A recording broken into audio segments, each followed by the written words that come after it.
Hello, salutations. What to do? It's Dr. Gamer off of the Durag gang. You know the vibes, like a scribe. Let's get it. Happy Friday, Durag Nation. We are back once again for what I'm calling tentatively the Marvel Spider-Man 2 Roundup.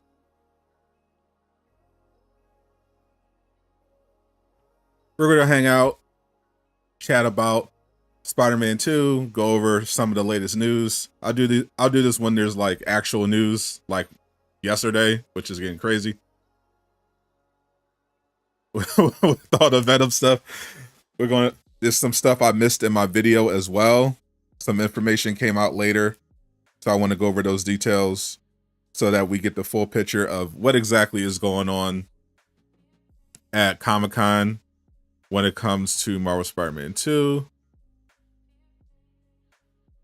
But first, what's up, chat?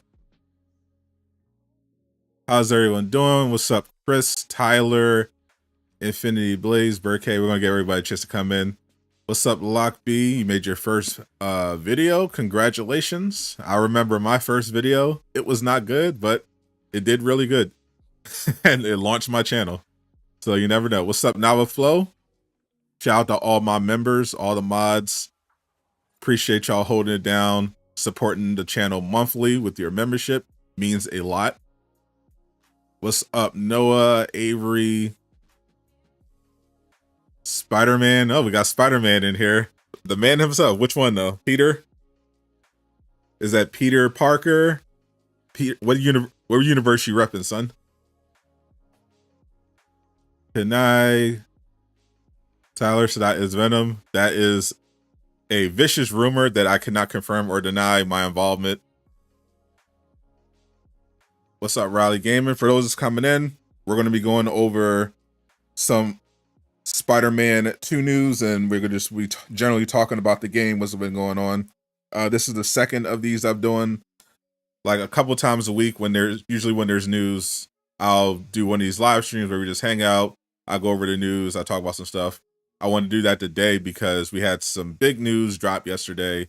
I made a couple videos. I made a video about the Symbiotic tweet, but there was a new article that came out after that. I didn't get to cover my video, so there are more details about the Venom showcase that's happening at Comic-Con from Insomniac that I want to go over today, and then we'll just generally chat about some stuff. What's up, Harry Spider? Yeah, I had a lot of fun last time, so we're gonna get right back to it. Don't be the Marvel's Avengers Spider-Man. Hey, that Spider-Man was pretty good.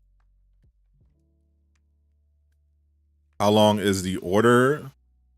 You mean pre-order? Is that say that again, Blue Turtle? If you're asking about pre-orders last until the game goes on sale.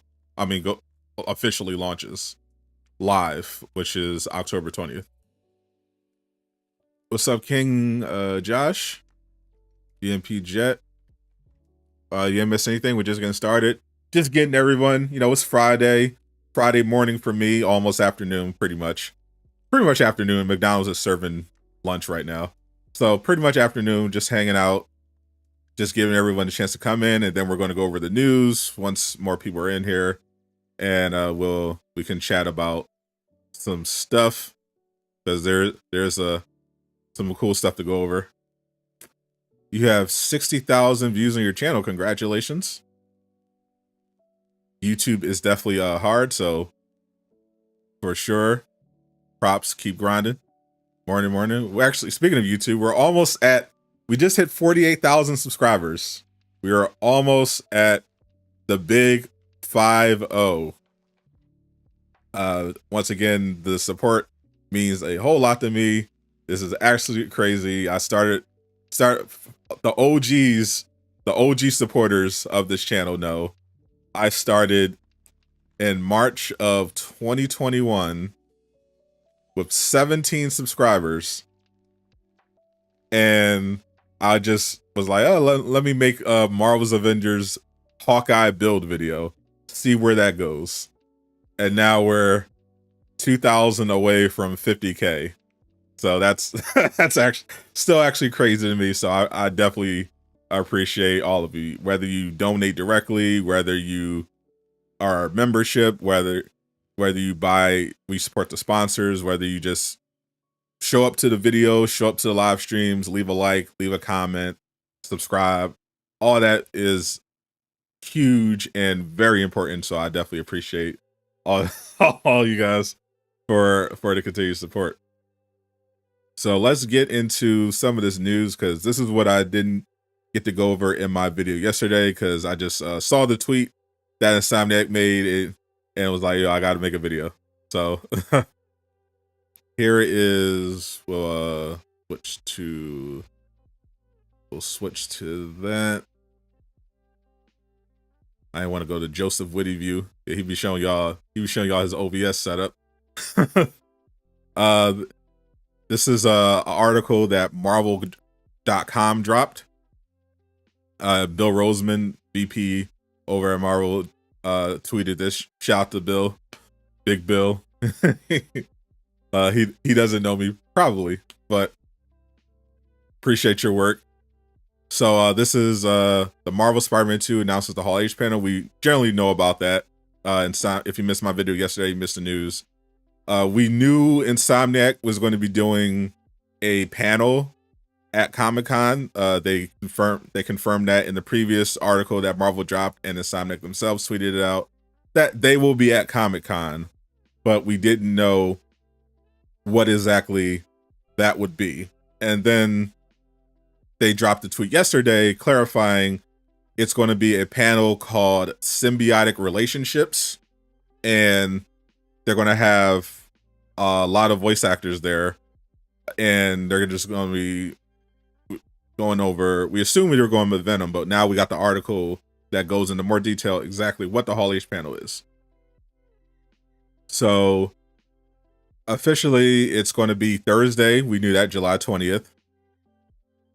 And it'll be in Hall H. It'll be an exclusive panel for Hall H going over Spider-Man 2. It's called Symbiotic Relationships.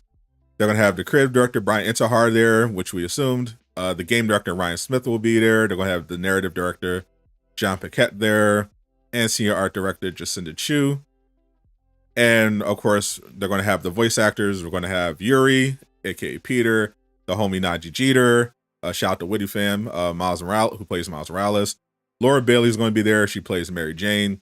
And the legend himself, Tony Todd, who plays the voice of Venom, he's going to be there. Bill Roseman is going to be there as well from Marvel Games. And they're going to be talking all things Marvel Spider-Man 2. And they're going to specifically be giving us a, quote, behind-the-scenes look at Insomniac's Games' take on the monstrous Venom and how the symbiote plays a role in the sequel to the hit PlayStation game Marvel Spider-Man and Marvel Spider-Man Miles Morales. And specifically, it will be this panel will happen at 2:30. It's an hour-long presentation. It runs from 2:30 to 3:30 p.m. PT. 2:30 to 3:30 PT. So this is going to be a hour-long presentation from Insomniac about all about Venom and the symbiote threat. So we're going to get a lot of stuff here. This is a full bit. They might answer some questions, but they're going to be doing a pretty big presentation. L, is that an Xbox player I spot in the wild? There's an hour of Venom, the symbiote. So bare minimum, we can expect a trailer. I think definitely. I think we're going to see some actual gameplay for Venom for the first time so far. We got a little glimpse of him in the reveal trailer. We got the concept art. Now I think we're finally going to get some gameplay and some more details. Is going to be awesome. Xbox only, yeah, I know. Yeah, I could spot an Xbox. I could spot an L box stand a mile away. The panel is happening at 2:30 PT time on Thursday, June 20th.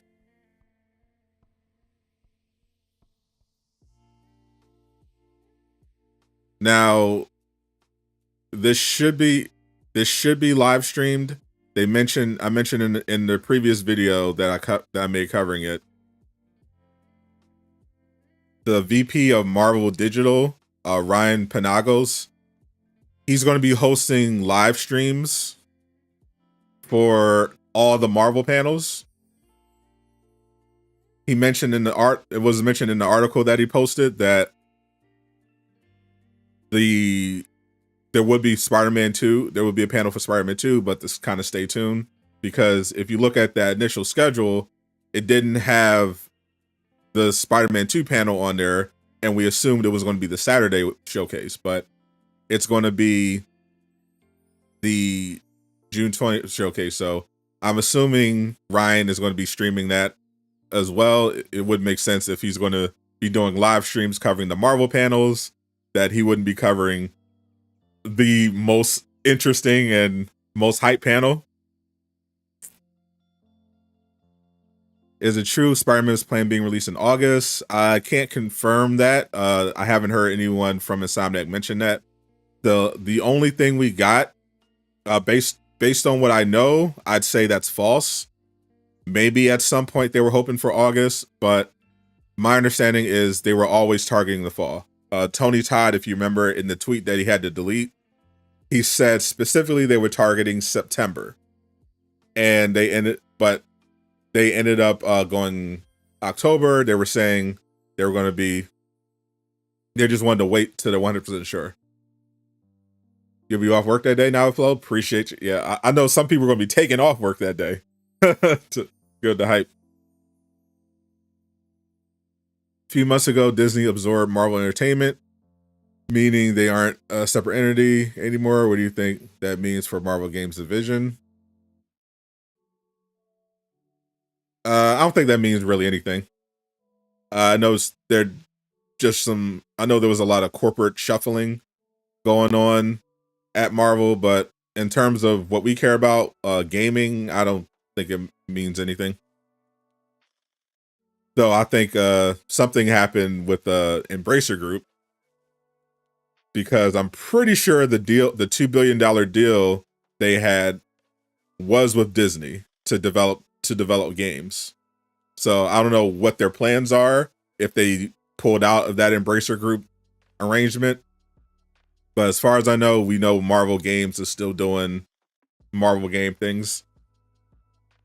The MCU, on the other hand, I think Carnage is the main villain. We don't know if Carnage is in the universe. I guess we'll find out. My favorite Spider-Man theme, just in general Spider-Man theme. I love the original Spider-Man PS4 score. That's incredible. The one for Spider-Man 2 is awesome as well. I like that it blends the Miles Morales one, but that original score is incredible. I love it. The original 90s cartoon, the opening theme song, if anyone remembers that one, that was pretty iconic. That I think about that at least once a week. I'll never forget about that theme. How do I think Peter will acquire the symbiote? I'm assuming he'll get it while investigating the lab where Harry is being held, while he's trying to, and I guess he gets it while trying to deal with Connors and the lizard. Based on the gameplay trailer, that to me seems logical. Who do you think would win in a fight, Miles or Peter? Depends on who's writing it and which versions of the characters. Yeah, we got some mods in the back if you want to check out. I made a whole playlist of some interesting Spider-Man 2 mods and concepts. Link will be in the description. Definitely go check that out if you're curious and want to support some other content creators that are doing really dope work in terms of the Spider-Man space. because I think these mods and concepts are pretty dope. Been watching the 90s cartoon recently. You wonder if they'll reference it for this game. Well, we all know what reference we're hoping for. Shocker! You can't escape me. We all. That's the 90s cartoon reference for Spider-Man that we all are hoping for. Could have brought back a sample to Connor's house and got it to him when he was investigating. Definitely. Can you make a video on everything we know on Spider-Man 2? Eventually I could. I mean, I've already done that video, actually. In fact, it's one of my most viewed videos on the channel. But yeah, once we get some more information, it definitely would make sense to do an updated one. Doesn't make sense to do it now, obviously, because we have a panel coming up, and I think even bigger. It actually makes sense to do this in maybe after the Game Informer, because remember, we have the Comic-Con panel focused on Venom and the symbiotes, and then I think Game Informer is going to make Spider-Man to their game of the month for August. The timing just lines up perfectly with everything we know. Tony Todd specifically mentioned there's going to be a huge marketing push for Spider-Man in August, and Game Informer that with the panel at the end of July, that lines up perfectly. You have the panel at Comic-Con on the 20th, and then at the same time, Game Informer announces that Spider-Man 2 is going to be their cover game for August. That's like maximum hype in terms of marketing. That's the perfect combination that I would go for. So if that's the case, then we're going to have a whole month of exclusive coverage of Spider-Man 2 from Game Informer. So there's going to be a whole bunch of new information and stuff to go over throughout August. So yeah, I think September, maybe, in everything we know so far, video makes sense.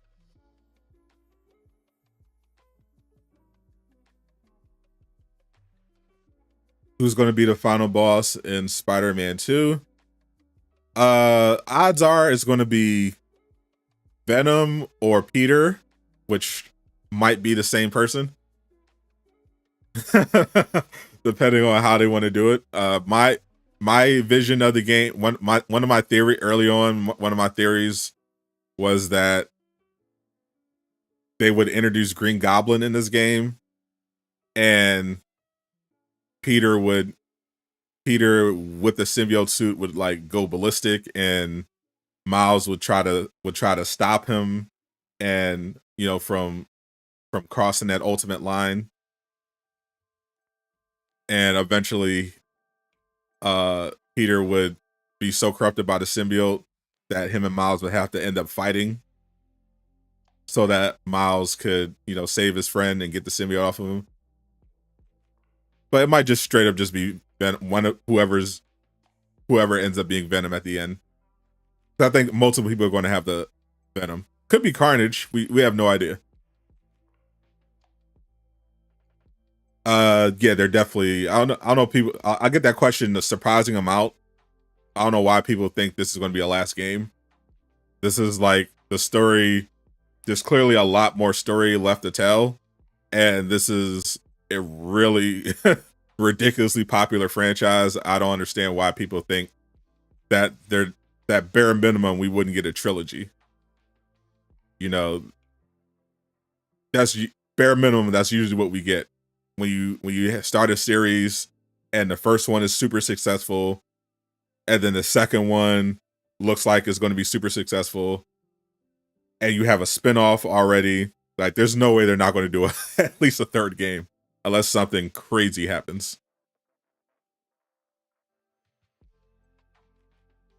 Is Iron Man VR in the same universe as Marvel Spider-Man? There's an Easter egg in Iron Man VR that indicates that it is. It might just be an Easter egg, but it wouldn't obviously those are two different companies. Insomniac didn't do Iron Man VR, but it wouldn't. I'm sure Iron Man is in the Insomniac universe. They've already mentioned a bunch of Marvel characters like the Avengers, Black Panther and Wakanda, Doctor Strange is there.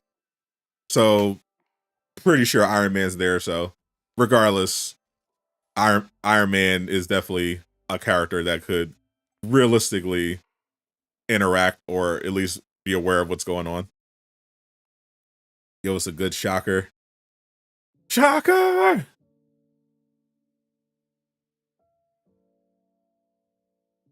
We hoping real for all H. The custom controllers for PlayStation for the PlayStation 5 for Spider-Man, along with the Spider-Man 2 plates for the PlayStation 5.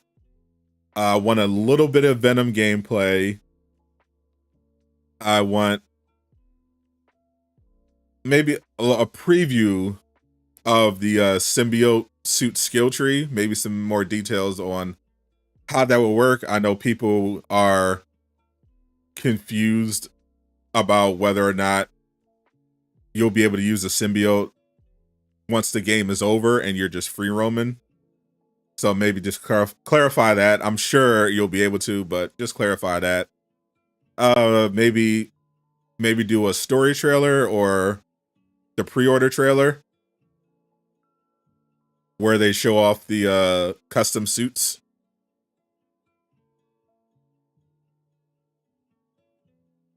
I'm definitely getting the controller for sure. They have not confirmed DLC, so maybe this will be a good time to announce if they have any DLC planned. Obviously, it's too late for them to make the DLC part of the collector's edition like they did before for Spider-Man PS4, but just giving us an indication of DLC, that would be cool. You want some more Craven? Yeah, a little more Craven. Since this is all about symbiotes, I think we're gonna get some more details on that.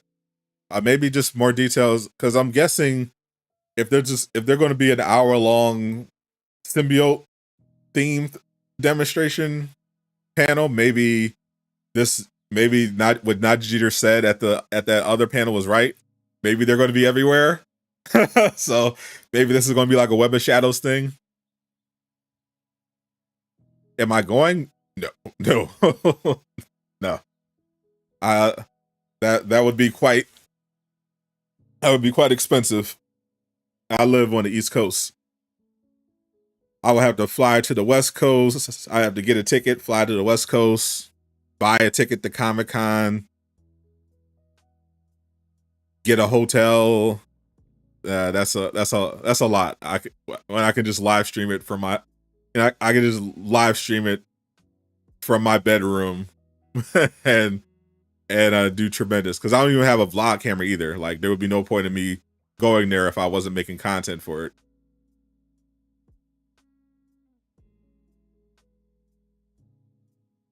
Place look, you probably people up. The place is going to be crazy. Comic-Con is July 20th through the 23rd. Jesus Game Now facts. Hope Gwen and Venom are playable. Yeah, I think now people think when people think playable, they immediately think like, oh, I'm gonna skill tree, free roam. I don't think it's gonna be like that for either character in this game. Like I outlined how I think if they were to introduce Gwen in this game, I made a video about how I would think they would do it. It would basically be like how they did Miles Morales in Spider-Man 1. You know, some non-powered set piece missions. And I think it would be this similar for a playable Venom. I think it would probably be similar. Like, it would be like in the context of a story mission. But it might be, the only way I can see it happening like that is if Peter becomes Venom. Like, I'm thinking maybe, because they mentioned that the symbiote is going to evolve over the course of the game, so maybe at some point when you're running around with Peter, the symbiote has evolved to the point where you're just looking like Venom. But even then, I don't think it's going to be straight up free roam. I think it'll be in the context of a story, more likely than not.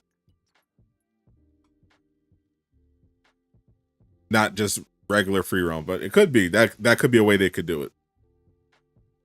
I don't think Tombstone is going to be Venom. What's up, Mr. Crew? How you doing? Will we see other Marvel game announcements at the Comic-Con? We might, yeah. The panel that I thought was going to have Spider-Man 2 is on July 22nd.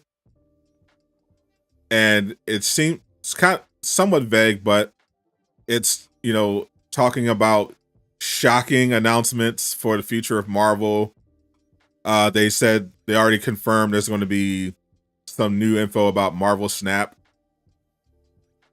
So maybe that could definitely be the case where they're just like, yeah, we're going to have other Marvel games, take center stage, or maybe not even have a panel, but just at one of those Marvel game panels be like, hey, this was going on with Marvel Snap.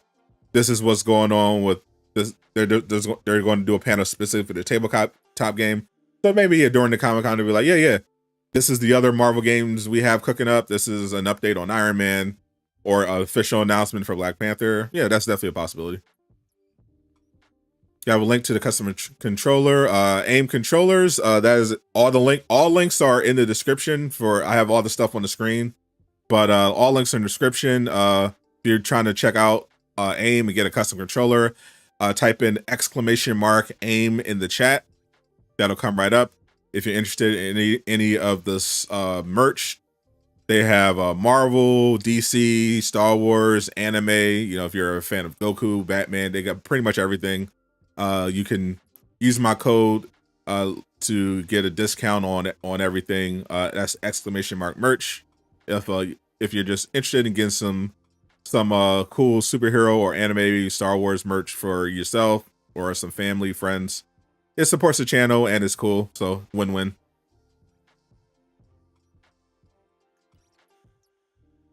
Wolverine. I think Wolverine is going to get teased. I can definitely see that happening, since Marvel's Wolverine is their next big thing that they're going to be focusing on once they're done with Spider-Man 2. Once that's out the door, I think they're going to go all hands on Wolverine and going to be trying to promote it. And I'm pretty sure the universes are connected. So I think, I wouldn't be surprised if there was some kind of Easter egg, like a wink or a nod, or even just a direct tease, like in a post-credit scene for Marvel's Wolverine. I could see that for sure. What's going on right now? We're chatting about Spider-Man 2, Comic-Con, the news that we got yesterday. I don't think there's going to be an aggressive amount of cameos. They definitely opened the door for some cameos in Spider-Man 2 because of the whole comment about Kraven the Hunter and every Marvel character in New York. So at the very least, they've opened the door for some of the Marvel characters that we know are in the Insomniac universe that are operating in New York to pop in. Like Daredevil, we know Peter already met Daredevil. He met him as Matt Murdock. Matt Murdock knows he's Spider-Man, so we know Daredevil is operating in New York, specifically because of that backpack token where he got the Matt Murdock card, the collectible. You get the Matt Murdock card, and you get the whole dialogue. So we know for a fact the Avengers are there. They have Avengers Tower there, and we know for a fact that Daredevil is operating in New York. I don't think MJ is going to be Venom. I'm not thinking about that. Nah. I mean, if we take what they said literally, they're about them wanting to do something different from the comics.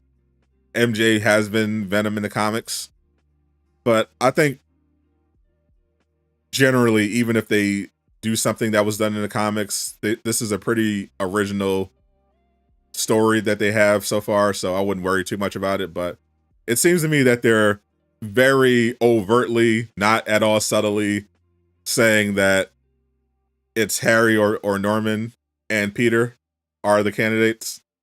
I think those are the only serious candidates. Harry, I think, is a misdirection because they want you to look at they want you to. They made it very obvious. They're like, hey, the symbiote is on him, but to me, it's like, well, if you look deeper than that, it's like clearly the symbiote has rejected him as a host. So that's why I don't think Harry's going to be Venom, but Norman's literally right there. The symbiote reacts to him. They seem to be teasing that the heaviest. And then Peter is literally transforming. We see that in the gameplay demo. The symbiote is corrupting his mind. His suit is transforming. The eyes transform to kind of look like Venom. So that's definitely something that I think is going to happen. Plus they showed the concept art where Peter and Miles are fighting Venom, and Venom has the white spider, which we know comes from being bonded previously to Peter. So whoever has the symbiote in that particular scene got it after Peter lost his symbiote. So I think they're definitely very much teasing Peter becoming Venom at some point, or at the very least being very heavily corrupted, and then someone else getting it. They seem to heavily be teasing, to me, Norman. You just bought a controller, custom controller. Congrats, Kylo, and thank you for supporting the channel. That definitely means a lot. Not only hang out in the stream, but support one of the sponsors. That is definitely a huge W. Shout out to you, my friend. Hope you enjoy it. I think we'll get a Venom skin. Maybe. Somniac's doing some crazy stuff with the skins. And if he does indeed turn into Venom, then definitely. What's up, Saladi? Appreciate you hanging out.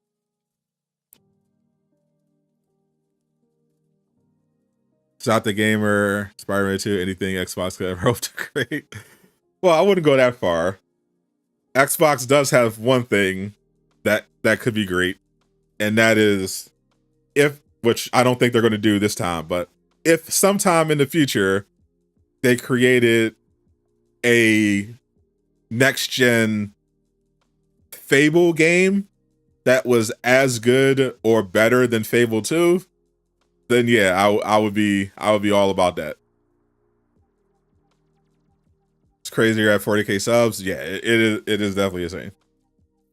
Yeah, like I love you some Spider-Man, but Fable 2 and Ghost of Tsushima are like my favorite games of all time. So if we had a proper Fable on next gen, that tops most things for me.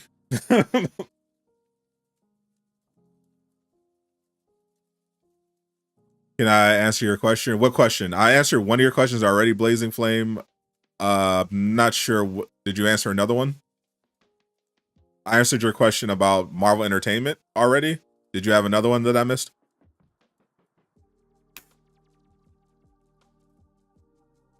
What do you think we're going to see at the panel? It's if you missed that part of the stream, the panel is called Symbiotic Relationships.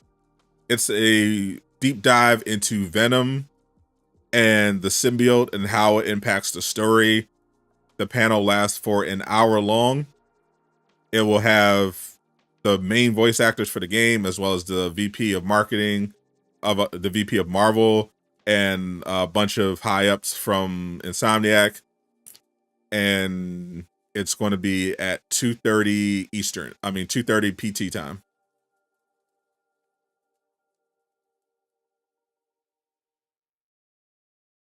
I think Eddie Brock is definitely going to come up in this game. Eddie Brock has already been mentioned. We already know he's in the universe. There's an Easter egg in the first Spider-Man game where there's a farewell card after Peter leaves the Bugle, and one of the people who signed the card was Eddie Brock. There's also Easter egg in Miles Morales where you see a newspaper headline. We see a newspaper, and one of the credits to the one of the articles on the paper is Eddie Brock. So we know he's there. We know he's in the universe. It's just a matter of how involved in the story is going to be, and I have my theories about that. I think he could potentially be the anti-Venom. Maybe that could be misdirection.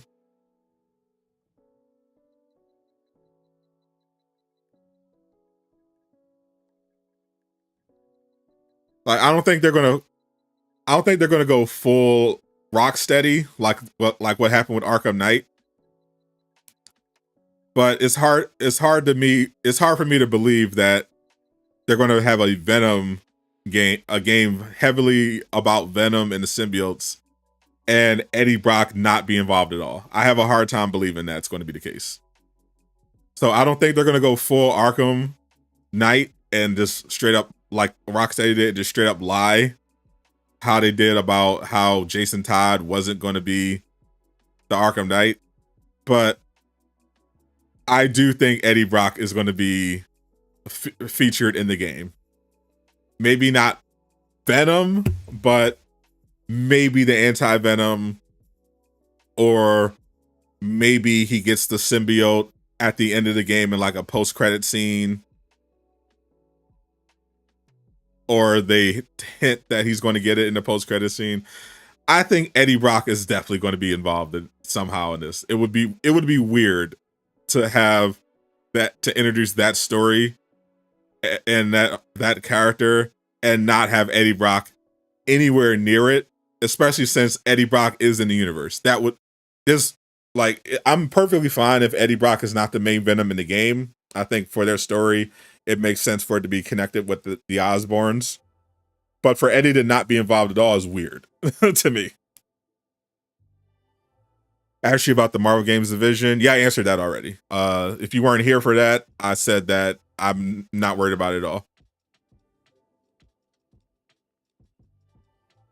I haven't looked into that, but as far as I know, Marvel Games is still operating as usual. I mentioned specifically about the Embracer Group doing potentially having a $2 billion deal with who I thought was Disney, and how that fell apart. But Marvel is still doing deals. They did the deal with Electronic Arts to develop new games. So as far as I know, whatever happened with that has nothing to do with their gaming division, and they're still going to be producing new Marvel games, so I'm not worried about it. What if Screwball becomes Venom? That'd be hilarious, troll.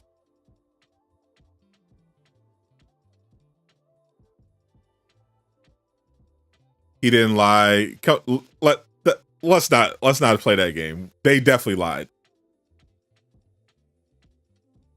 They said when the Arkham Knight came out, when people saw the Arkham Knight,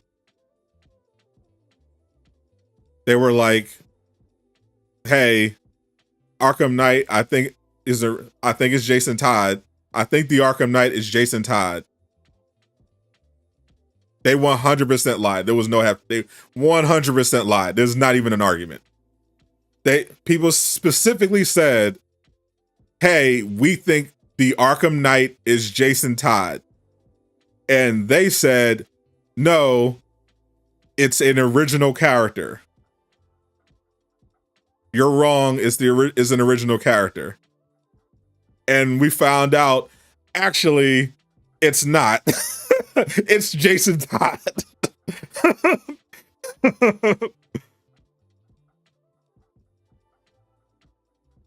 No, that's the exact opposite of what happened, Travis.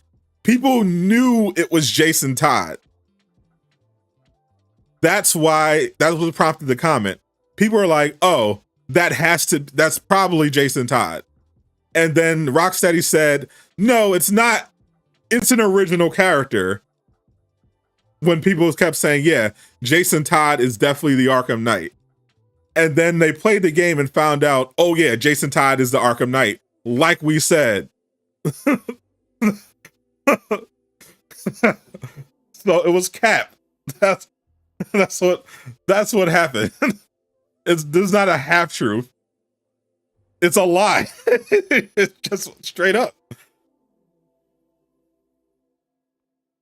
They were like, yeah, that's Jason Todd. And they were like, no, it's an original character. No, it's Jason Todd.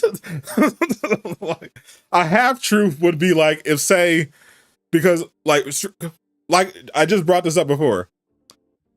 Brian Intihar said Eddie Brock is not Venom in our game. We're doing an original take here. So if you play Marvel Spider-Man 2 and Eddie Brock pops up and he gets a symbiote, but he's not Venom, he's the anti-Venom, then that's a half truth. Yeah. He's not Venom, but he's also Venom. Like, you see what I'm saying? He's not Venom in the context of, oh, the black suit, the white spider that we're showing fighting Peter and Miles. He's not that Venom, but he is a Venom. So that'd be like a way where they could, where it's not a straight up lie like with the Arkham Knight situation, but it's definitely misdirection, I will say, bordering more on like a half truth. You know what I'm saying? If people say, hey, Arkham Knight is Jason Todd, and you say, no, our Arkham Knight is an original character, and then your Arkham Knight ends up being Jason Todd, that's a lie. That's a lie. Like, straight up, that's just a lie. You're just lying. Like that's not, you're not being cute, you're not playing word games. No, that's just a straight up lie. Eddie Brock being anti-Venom would be something different. Can't you just imagine if Tom Hardy played Venom or Spider-Man 2? I wouldn't want that. No, I know Tony Todd as the voice of Venom is amazing. Having Tom Hardy, I mean, personally, I'm not a fan of Tom Hardy's Eddie Brock, so I would want to see Insomniac's take on it, but I know, but it would be insane, but obviously that's not happening. But I know DC is talking about how they want their actors to be consistent across everything. So outside of Elseworlds, so they want, for their DCU, they want whoever's in the movies to be the same if they do a show, the voice if they do animation, the same if they do video games. That's very difficult to do. If they could pull it off, great, but that is difficult to do. So I'm glad Marvel took the opposite approach and just said, yeah, we're not even going to try. Y'all do y'all thing. But James Gunn's DCU is going to attempt it. We'll see how it works. Is there a possibility? Of course, there's always a possibility. When it comes to suits, there's always a possibility. Insomniac has shown before that they're super creative when it comes to the suits. They gave us Spider-Verse suits and Miles Morales. They've definitely not shied away from not only just interesting comic book suits, but suits from the movies, from animation. So yeah, everything's a possibility. We don't know anything about Carnage. We just know the symbiote threat means Carnage is a possibility. That's all we know so far. There are no Carnage Easter eggs that I'm aware of in either of the first two games. I definitely think Miles and Peter are going to fight. Yeah, I've made a couple videos on that.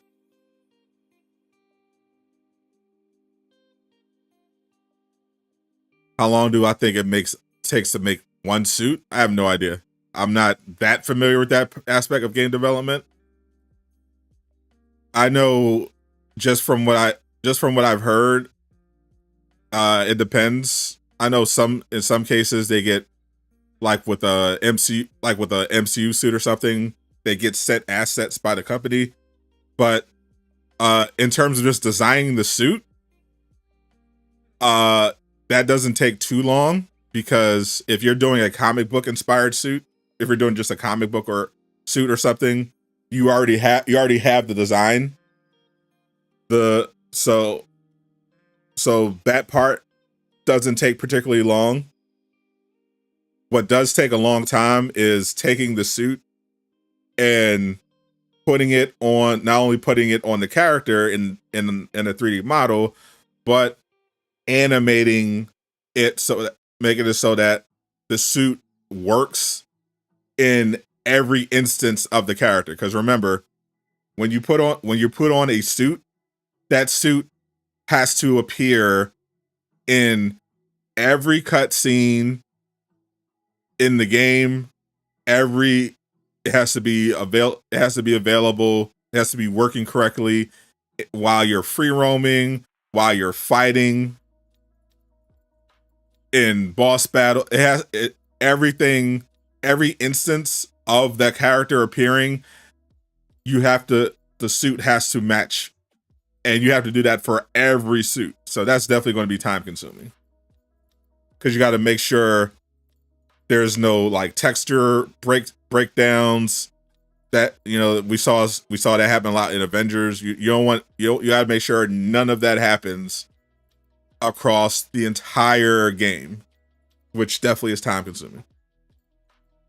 Why do people think Peter would be Venom? Because Insomniac directly, not subtly, teased it in the gameplay reveal.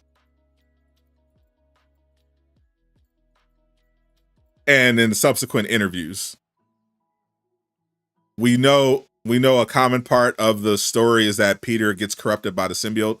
That's what's become popular, and that's exactly what they're doing. So naturally, a progression of that would be him becoming Venom, which has happened in the comics before. Zoro, appreciate that $1.99 super chat. Your bird is watching. Assuming that's literal and not a euphemism for something else. Shout out to your bird. What kind? Is it a parrot? Parakeet? What kind of bird you got? Shout out to you and your bird. Appreciate it. I'm not Venom, but I cannot confirm or deny. I shouldn't confirm or deny, but I'm not Venom. Probably. Or am I? What's up? You got a parrot? Oh, that's what's up. Did you teach it to say inappropriate words? You don't want to be Venom? I feel you.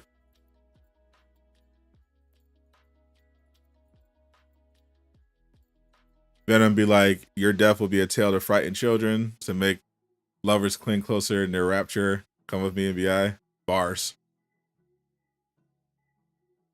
Peter became poison when the comics. It's not directly Venom, but close.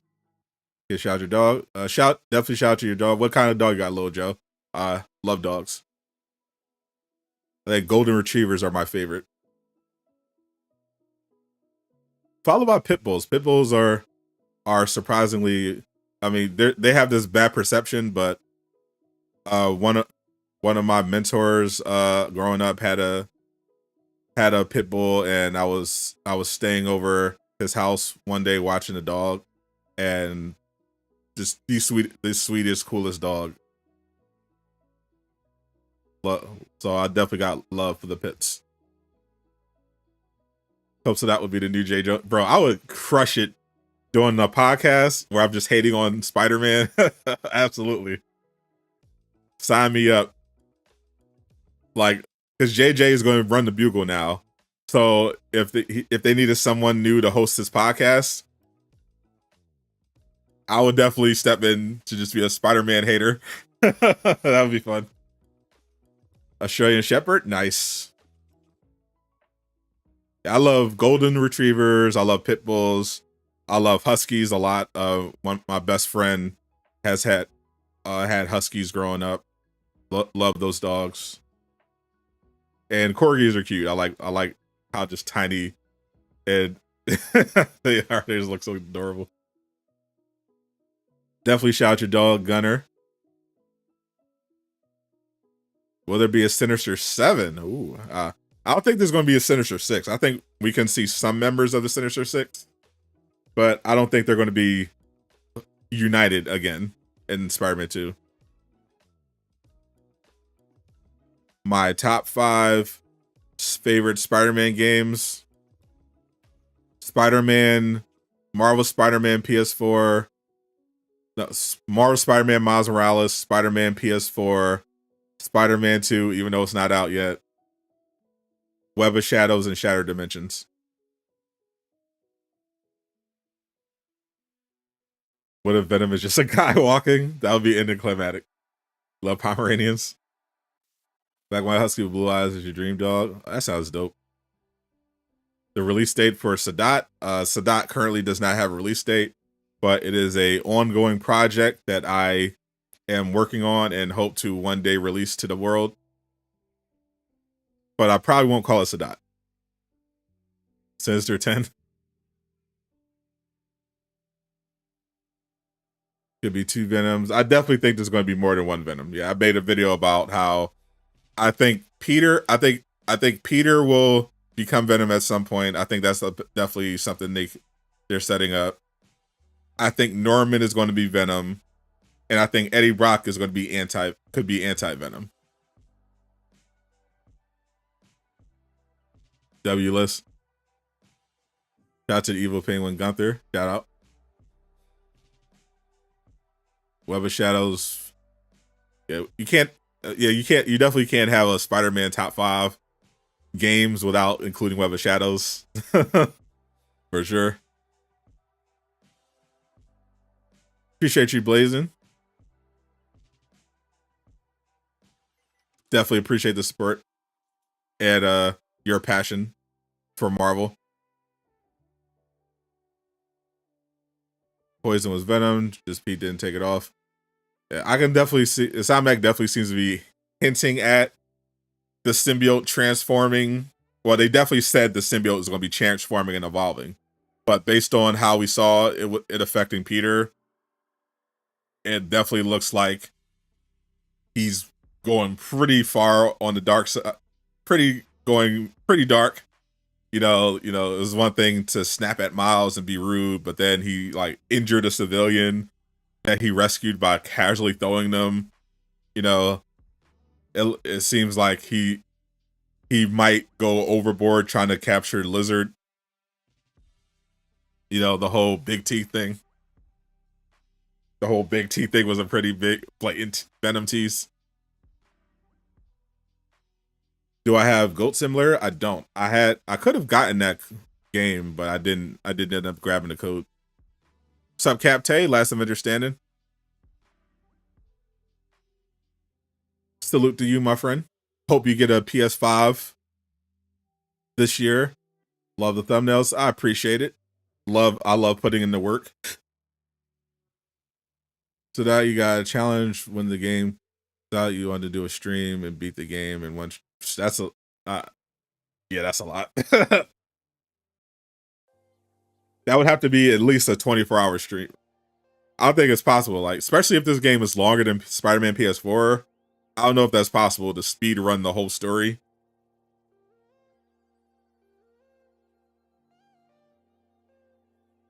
Like, if this is like, I gotta know how long the game is first. Like, if this was like Miles Morales length, then obviously, yeah, that's easy. You do that. That's like a 9-10 hour stream. If you're speed running it. But I don't think I want to speed run the story anyway. I want to take my time with it. Appreciate you, Spectacular Spider-Man. Definitely shout out all the defenders. If you want to join them, !join to get an invite to that private Discord. You also get some exclusive videos, early access to the videos that I do make and publish on the channel. And you get these awesome badges and emotes as well, making you look extra cool. Is Miles an Avenger in Pete's Earth? What, in the Insomniac verse? Neither one of them are Avengers. You only got PS4. That's tough. Taskmaster, enter the stream. Oh, shout out Taskmaster. Hope to see you in Spider-Man 2. Looking forward to beating you up again. Catwoman or Black Cat? Black Cat.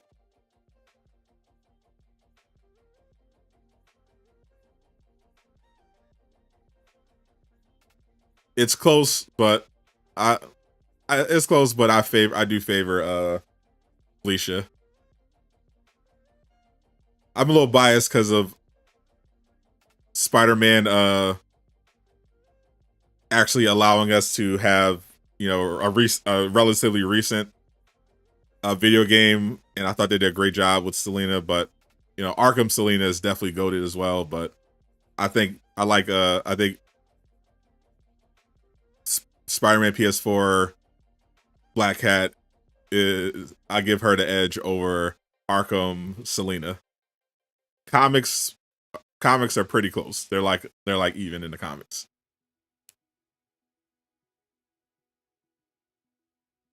Black Cat or Harley? I gotta go Harley there. I gotta give Harley.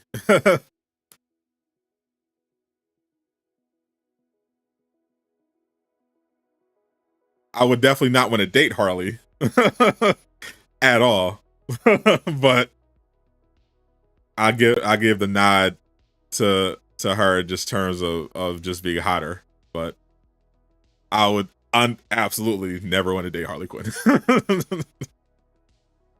I know better. I think Spider-Man will hit MJ and Spider-Man 2. I hope not, but it's definitely a possibility. But if the symbiote starts taking over his mind too much, and Mary Jane starts, you know, talking back a little too much, anything can happen. Because there were plenty of moments in Spider-Man PS4 and even in the comics, in the prequel comic, where MJ definitely annoyed Peter, but he's such a nice guy that he just, you know, held it in, or, you know, was just being super nice and sensitive about it. But if he's got the symbiote corrupting him, and you know, he's not thinking clearly, he's not suppressing those urges, then yeah, something's definitely popping off.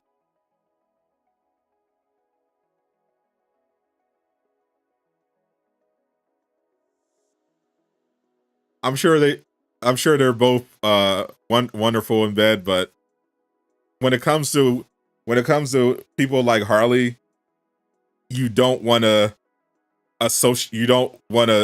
take the risk.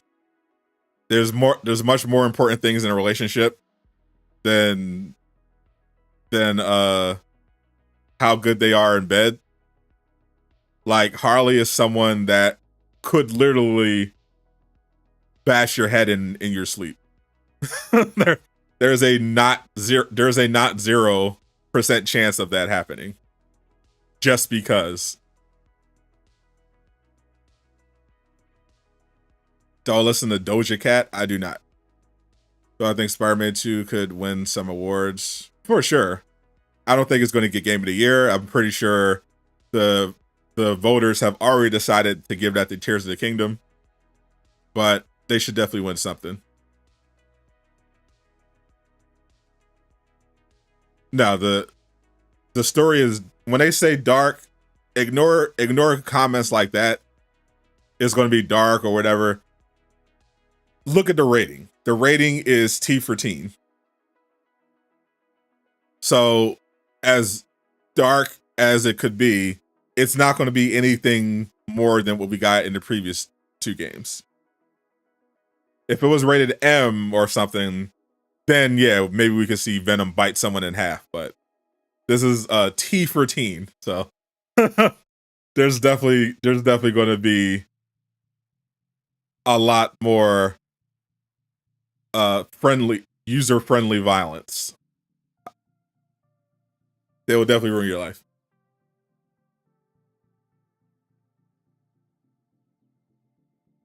Yeah, if your kink is getting bashed in with your head bashed in by a baseball bat by Harley Quinn, by all means, have fun.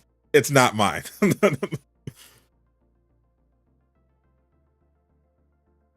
Do I like to do Spider-Man 2 theme song? Yep, love it. I was just talking about that earlier. And in the video where I covered the concert. Absolute banger.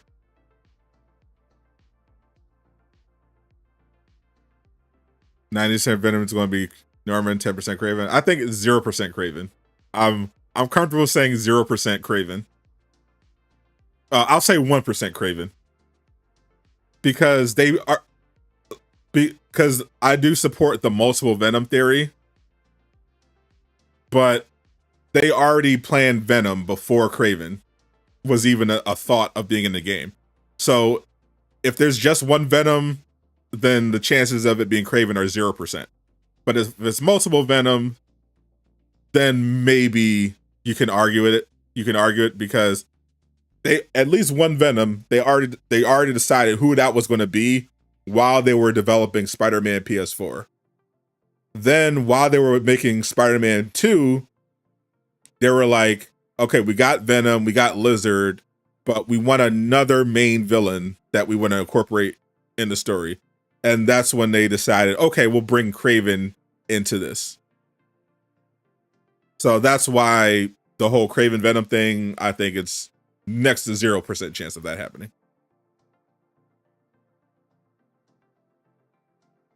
Peter has to do the dance. I wouldn't mind them doing at least as an emote for sure, because that would be hilarious. But just out of spite, I was joking that I hope they don't have any Raimi suits at all. Spider-Man 2, because how toxic some of the Raimi fans are. But if they did have the dance emote, that would be hilarious.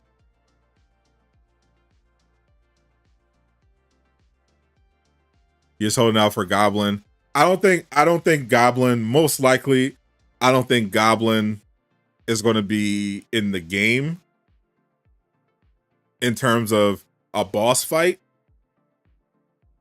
I think knowing Insomniac, most likely they'll introduce Green Goblin.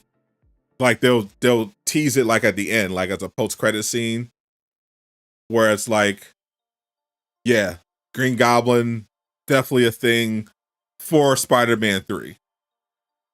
I don't think they're actually going to do it like full on, because it is going to be a little crowded for sure. Because you want to make sure you give enough time to Lizard and Craven and the side villains, and then the symbiote threat is going to be really big. So you want to make sure when it comes to that, you're not neglecting it to also be like, oh, also we got to bring in the Green Goblin. Like, yeah, for sure. I think especially if you're going to do multiple Venoms, I think, yeah, you set Green Goblin up for the third game by having it be a post-credit scene, but you don't make him like a villain that you fight in the main game. Unless you want to make this game really long, like 40 hours of pure story, which I would also support, because the longer I could play Spider-Man 2, the better. I think Prowler will either not show up at all, or he'll show up to like help Miles out with Craven, maybe even help him out with Peter, or just be a thing that pops up for Miles, where he's just like, hey, Uncle, glad you're not bad anymore. Playing Spider-Man right now.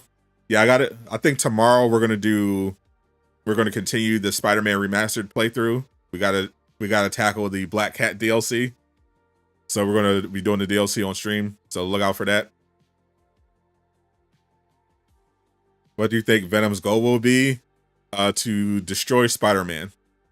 That's usually that's usually the goal of Venom in every incarnation, to destroy Spider-Man. What up, Jav? We were just talking about the gameplay. I mean the Comic-Con stuff that I missed. I covered the initial announcement yesterday in my video, but there were additional details that they dropped in the article that I didn't get to cover in my video yesterday. So I was catching up everyone on that and just generally talking about some stuff. So it is definitely a full-on Venom symbiote panel. It's going to be an hour-long presentation, and it's going to be at 2:30 PT, so that's 5:30 on the East Coast, and it'll run for an hour. And they're going to have a lot of big hitters there. They're going to have the main voice actors. You're going to have Yuri, you're going to have Naji, you're going to have Laura, and you're going to have Tony there, and they're going to have Bill Roseman is going to be there, and they're going to have reps from Insomniac like Brian Intihar. It's going to be crazy. An hour-long panel on Marvel Spider-Man 2, focus on the symbiote. It's going to be insane.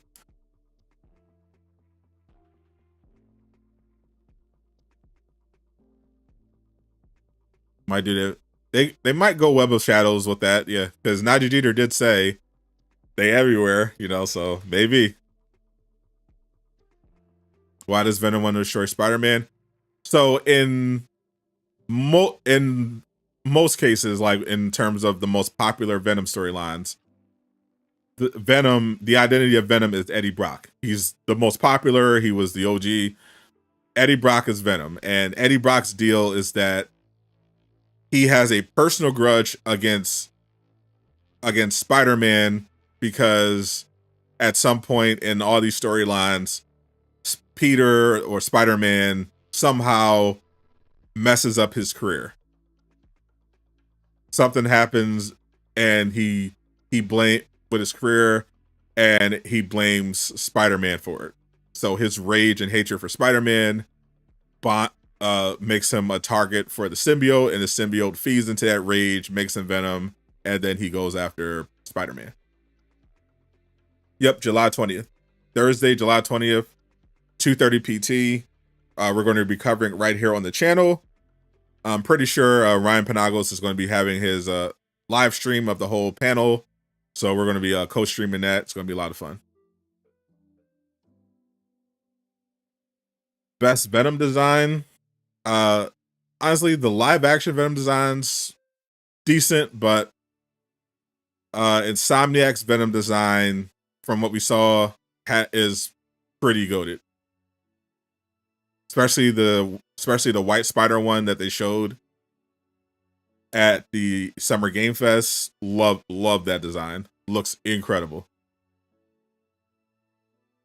Who finna be Venom? My money's on Norman and Peter. Will we get a new Batman game this current console generation? Probably not. Just based on how long it takes to develop these games and how fast it sounds like PlayStation is looking to push to the PlayStation 6. Like we're hearing like 2027 as a possibility for the PlayStation 6.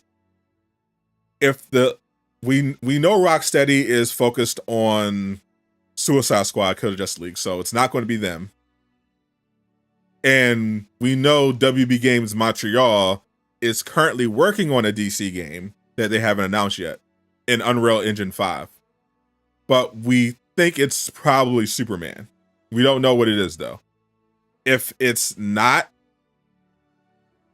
Batman that they're working on, then no, we're not getting another Batman game on the current generation.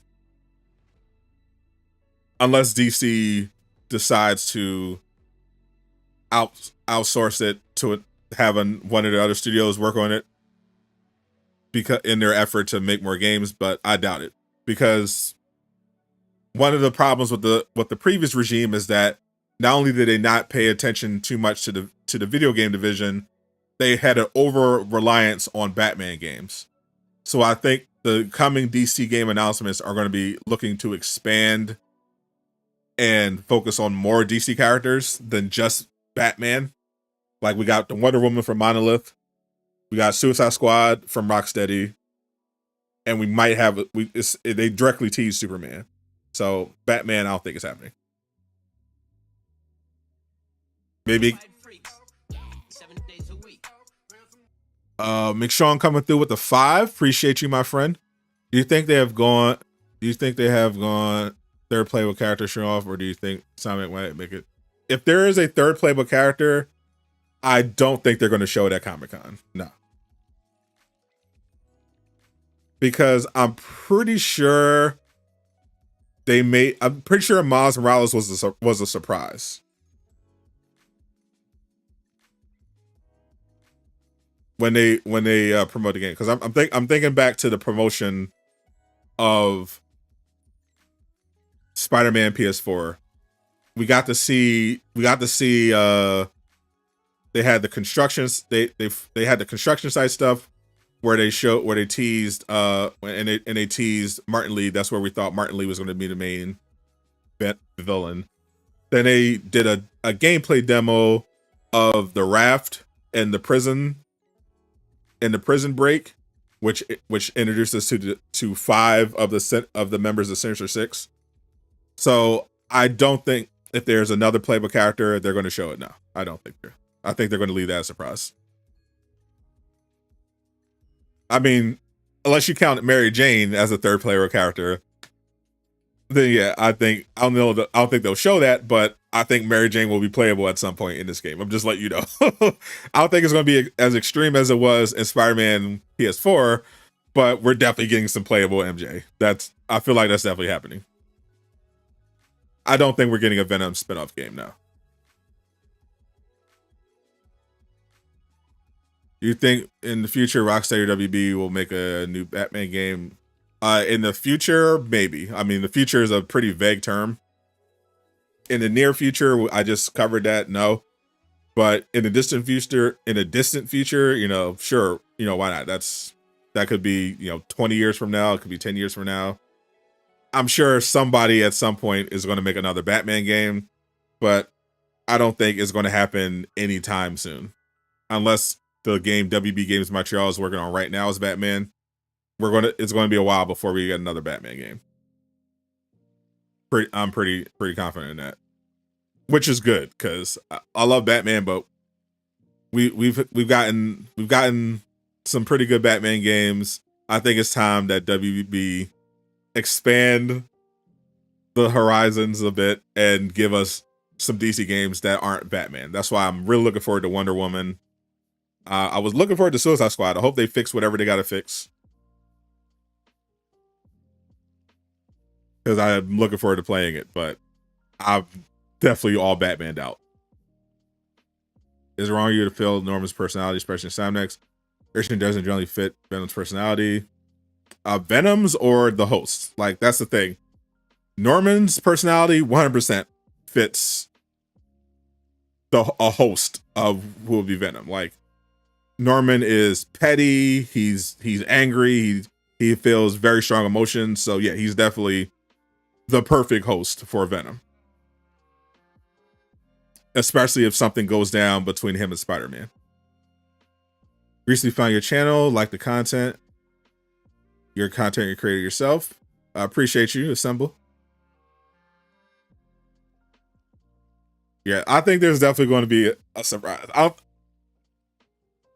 There's definitely going to be more than... I think we're definitely going to be playing as more than just Miles and Peter in Spider-Man 2. I'm confident in saying that. I think there'll be at least one mission where we control MJ. And other than that, we'll have to see. But there's definitely going to be more than just Miles and Peter you'll be controlling.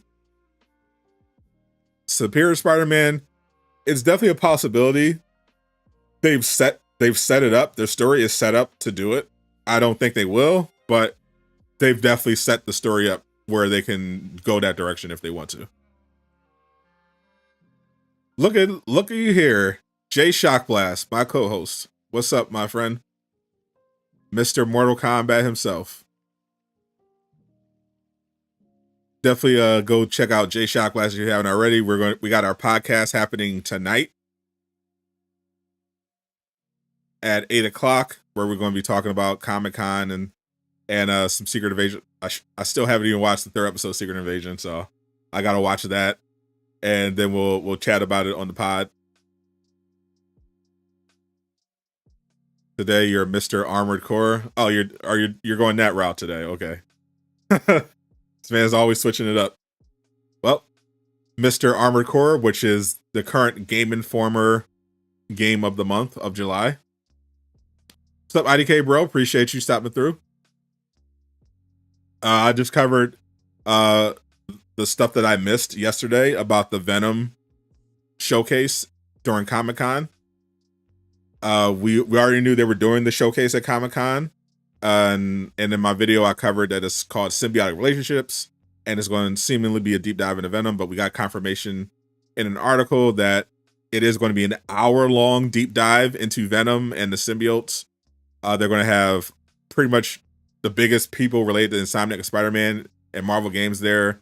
It's going to be an hour-long panel. It's going to start at 2:30 PT, so that's 5:30 on the East Coast.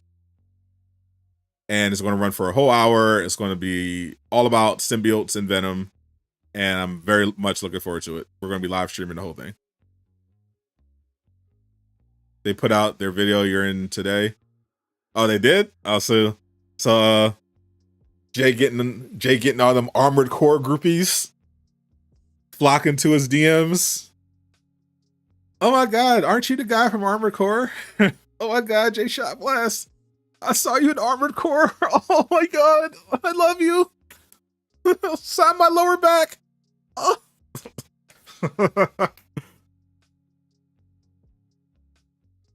Typical Jay Shockblast DM. Jay Shockblast has signed a lot of lower backs in his day. Even though when Spider-Man 2 has Venom, you're wondering if Venom is going to talk. Oh yeah. Tony Todd is the voice of Venom. He talked in the reveal trailer. He will definitely be talking. Yeah, you don't hire Tony Todd to voice Venom if you're not going to have Venom talking.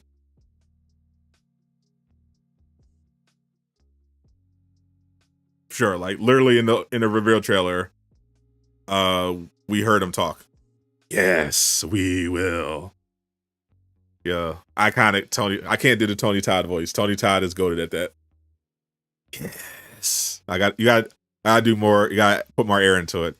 Yes, we will. Yeah, I could do the yes. Yeah. Yes. Yes. Tony Todd is a goat at that. I can't voice Venom like Tony Todd can. I can voice Namor. My enemies call me Namor. I can do, if they want to do animated Namor, if the actor is busy with his legal troubles, I can step in. My enemies call me Namor. I can feel it. I can feel it for the MCU Namor. They hired Tony Todd to leak everything. Also true. That man, he been quiet lately. They definitely had a conversation with him. He been quiet lately. He about to go off at that panel though. I can't wait. They got Tony Todd at a Comic-Con panel. You know he gonna say something he shouldn't. I'm here for it. Tony and Najee, they both have a habit of talking more than they should. So even though Bill Roseman gonna be there, I think Najee and Tony are gonna definitely let it fly. I can't wait. It's gonna be awesome. That wasn't bad. You were shook. I appreciate that, Afro. Thank you for being kind to my terrible Venom impression. Maybe I'm critical. I thought it's out there. There's definitely room for improvement for my Venom impersonation.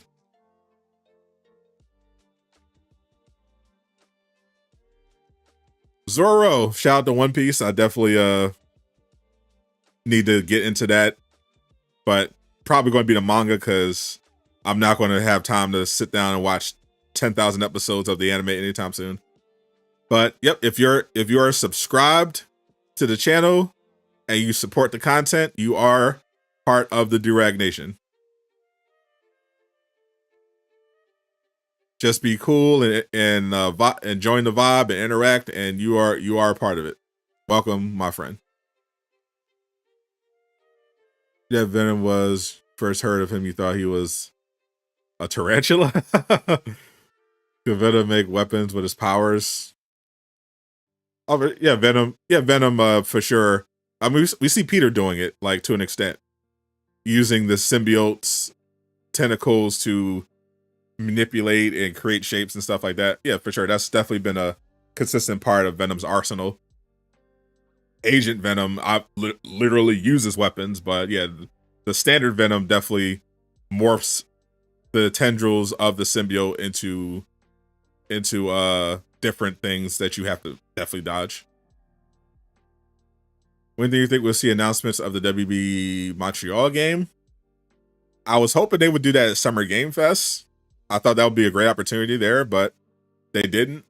So Comic-Con, that's another opportunity for them to do it. And after that, nothing I can think of other than the Game Awards. So yeah, I would look to the Comic-Con and the Game Awards for DC game announcements. Did I play Final Fantasy 16? Yep, I covered it on the channel. Definitely check those out. And shout once again to Square Enix for giving me the game early. I did a stream where I covered the demo, and then Square Enix sent me an early copy of the game. So I did a review of the game, spoiler free. And then I did I did an early access live stream of the game. And then I did a follow-up live stream to that as well. I'm thinking of doing, now that the restriction is lifted, I can fully do the story. So I think I'll do a stream where I just finish the story. Maybe I'll do that on Twitch, since I haven't streamed a game on Twitch in a while. But yeah, definitely go check out my Final Fantasy 16 coverage if you haven't already. If you haven't played Final Fantasy 16 yet, I highly recommend it. Check out my non-spoiler review. I think I laid out the benefits of the game without spoiling anything in the story in that one. And the game is a ton of fun. Definitely recommend it, especially if you played any previous Final Fantasy games. But it's definitely different from previous Final Fantasy games, so you'll probably love it regardless. How come in the Tom Hardy movies the Venom didn't even swing, just jumped everywhere? I can't speak for the Tom Hardy movies. There are a lot of decisions that they made in those movies that I was not a fan of when it comes to their portrayal of Venom. The whole yeah, I don't know what Sony's obsession is with trying to make movies about villains that are heroes. Like, you can justify it with Venom to a degree, because Venom's thing is that he mainly just hated Spider-Man. And there it's just where he became more of an anti-hero. You literally have Agent Venom who's working as a hero, but yeah, the whole buddy cop thing, and then the weird romantic thing, sexual tension between Eddie and the symbiote, not for me. It's a little too goofy for my taste. Especially in Venom 2, Let There Be Carnage. That movie was really disappointing.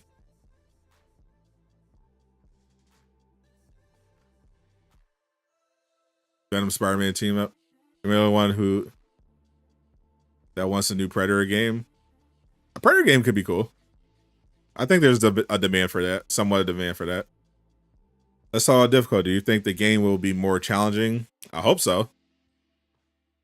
Oh, you always want to push the envelope a little bit. Challenge the players a bit.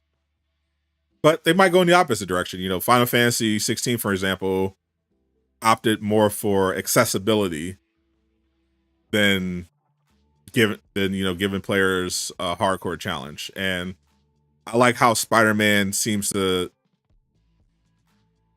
try to balance that out. I definitely think they could do more. And I thought we saw some of that in Miles Morales, where it was definitely more challenging at higher difficulties to a degree. But Miles Morales just is him. So if you're really good at the game, then you probably didn't have too much trouble. But yeah, for sure, if you're going to have super high difficulties, you definitely want to make sure that you're making it more challenging without making it cheap. That's the trick there. You don't want it to be cheap, but you do want it to challenge the player a bit, especially when it comes to boss battles. Like that's the biggest thing to me. Make challenging and interesting boss battles. Don't make it to where you're kind of just on autopilot. So like Night Watch, the Marvel Spawn ripoff. I haven't seen that yet. This might be a while, but do you think they will do TASM 3? TASM 3. I could definitely see Sony going in that direction. They got the Venom. They got Venom. They're doing the Craven franchise. They're doing Madam Web. They were doing. I don't know if they're still doing El Muerto. I know the actor that they had for El Muerto, Bad Bunny, pulled out of the role, but they seem to be expanding their universe not well. They already have Morbius, so I definitely think there's possible that they either do a TASM 3 or a Spider-Man 3 with Toby and Raimi, or both. Have a Spider-Man 4 and have a Raimi Spider-Man 4 and a TASM 3. I'm surprised they haven't done it. Honestly, I'm shocked they haven't done it already. Like that's why it's crazy that Sony still has this IP. Like after the success of No Way Home, I would have greenlit a TASM 3 and a Toby Spider-Man 4 immediately, as long as the actors were interested. Like if the actors aren't interested, that's one thing nothing you can do about that. But I would offer them an amount of money that would make them uncomfortable to turn down in order to do it. Because to me, that's a no-brainer to ride off the success of No Way Home. But that's just me. Am I uploading today? No. This is the extent of what I'm doing today, unless there's like breaking news or something. I'm going to be doing after the stream is done. I'm going to watch Secret Invasion, and then I'm going to do the podcast on the second channel tonight. The whole point of the Sony villain films is to build out the Spider-Man villains across this multiverse for the Spider-Man and women to fight in Spider-Verse movies. Here's the thing: they're not villains, though. That's the issue.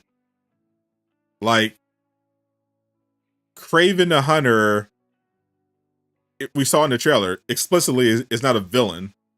He's a freedom fighter. He's a hero fighting his evil father, his mercenary shenanigans.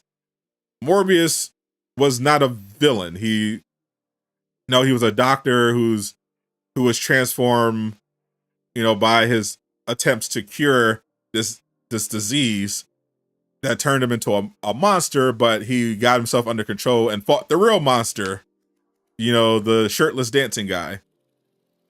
And Venom is explicitly a hero, Eddie Brock directly prevents him from hurting innocent people. You're only allowed to eat the bad guys. You're fighting Carnage, who was a direct bad guy. So they're not building out villains. They're building out hero. They're building out a roster, a rogues gallery of Spider-Man villains that aren't villains. They're Spider-Man heroes. They're Spider-Man villains turned into heroes. They haven't had one villain yet.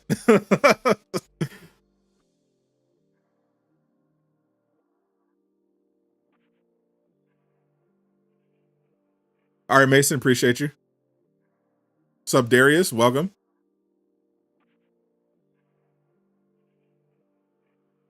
Yeah, it's hard for me. It's hard for me to what they're really going to do here with if they bring those other Venom's in, if they bring those other characters into a new TASM movie, for example. Like, they're not villains.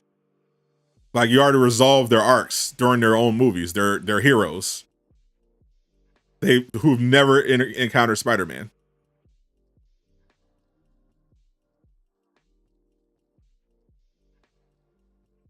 Like, none of them have any real reason to fight.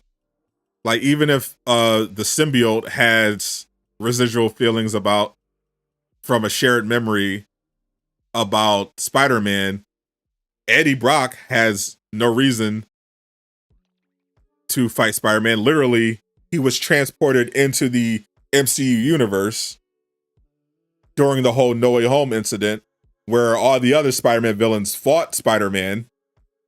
All the Spider-Man. He was the only one that didn't do anything. He stayed in a bar the entire time, drinking and just chilling. So yeah, that's not even going to be a thing. We desperately need a live action in Miles Morales. There is going to be one. They did greenlight that one. That's the thing that they did. I did remember reading that they greenlit. I didn't end up making a video about it, but they did. I did read that they greenlit a live action Miles Morales movie over on the Sony side. So that is definitely coming. Did I watch the new animated one? No, I haven't watched it yet. I'll definitely check it out though. True, but Venom's supposed to be a anti-hero, lethal protector.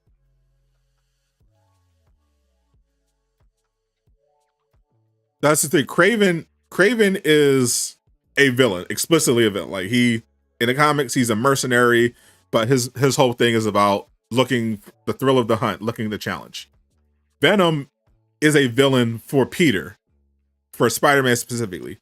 If Venom becomes a lethal protector, but Venom's whole deal specifically is that he's a Spider-Man villain because he has a personal beef with Spider-Man. But they took that away in the Sonyverse, so they don't even have that.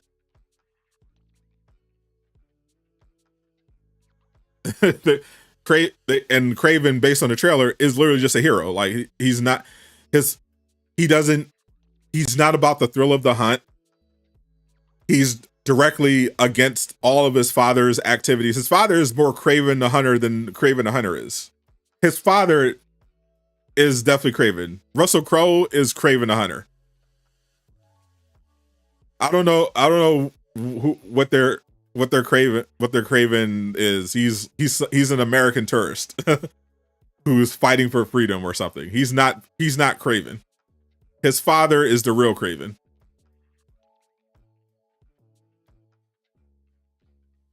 Did WB scrap Gotham Knights, the show? Yeah, I don't know about WB. CW definitely canceled it. Yeah, this was the 13th episode was the last one. That show is a wrap.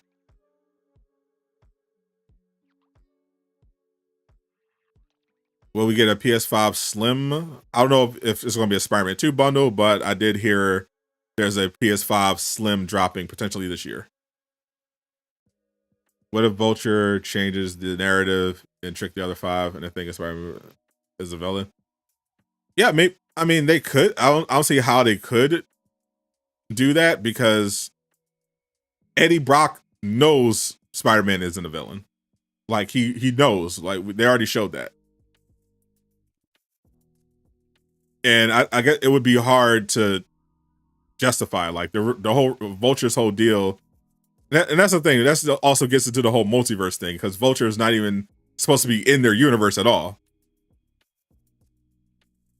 So I don't even know how that even pop up again. Vulture is supposed to be in the Insomniac in the MCU universe. He's not even supposed to be over in the Sony side. But even then, his whole deal is that he was in jail because Peter stopped him from being a criminal. He was literally a criminal. He was committing armed robbery, hurting people for profit. He was stealing alien weapon and repurposing alien technology and selling it to criminals. Like, Venom would literally, based on his actions, Venom would have eaten him by now.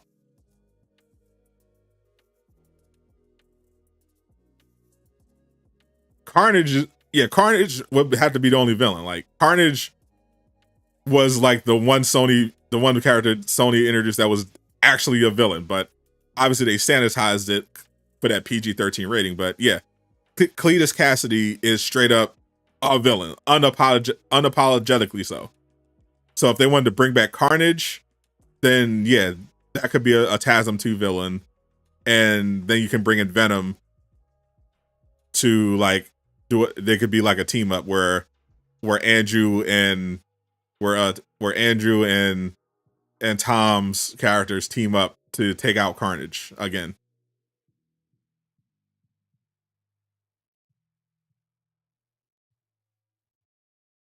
Russell Crowe, Sergey, you believe you haven't seen Corona, not you're not mad. It's alternate universe version of Craven. Yeah, I just, based on the trailer, it didn't look very interesting to me. But the Rhino, their version of Rhino looked like it could be cool. I do need to see what he looks like. Like they only gave us a tease of it, so and we know it's going to be CGI. So I want to see what it looks like before. But based on that, at least Rhino they're going to have at least a proper Rhino potentially. We got to see how it looks. But Rhino, they may have made a proper Sony Rhino finally, because the TASM Rhino is dog water. I love Paul Giamatti, but no, no, that was not Rhino. That was awful.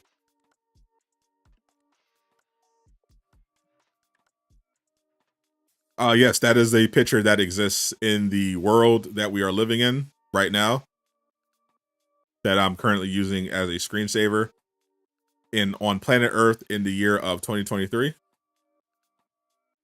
What's up, Dark Boy? Welcome, welcome. Appreciate you, your goat.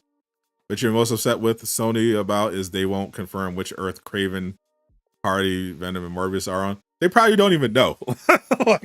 like, I don't think these writers are collaborating. I don't think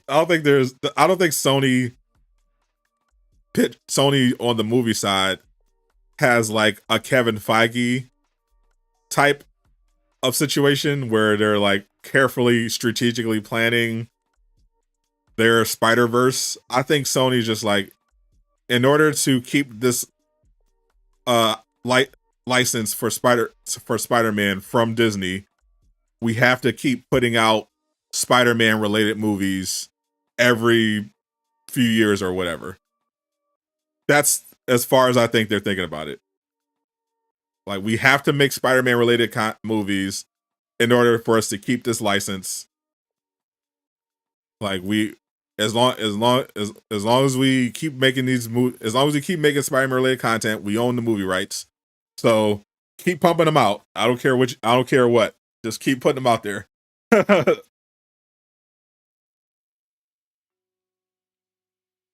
Vegan Craven. Imagine he got his superpowers from the blood of a lion. Wild.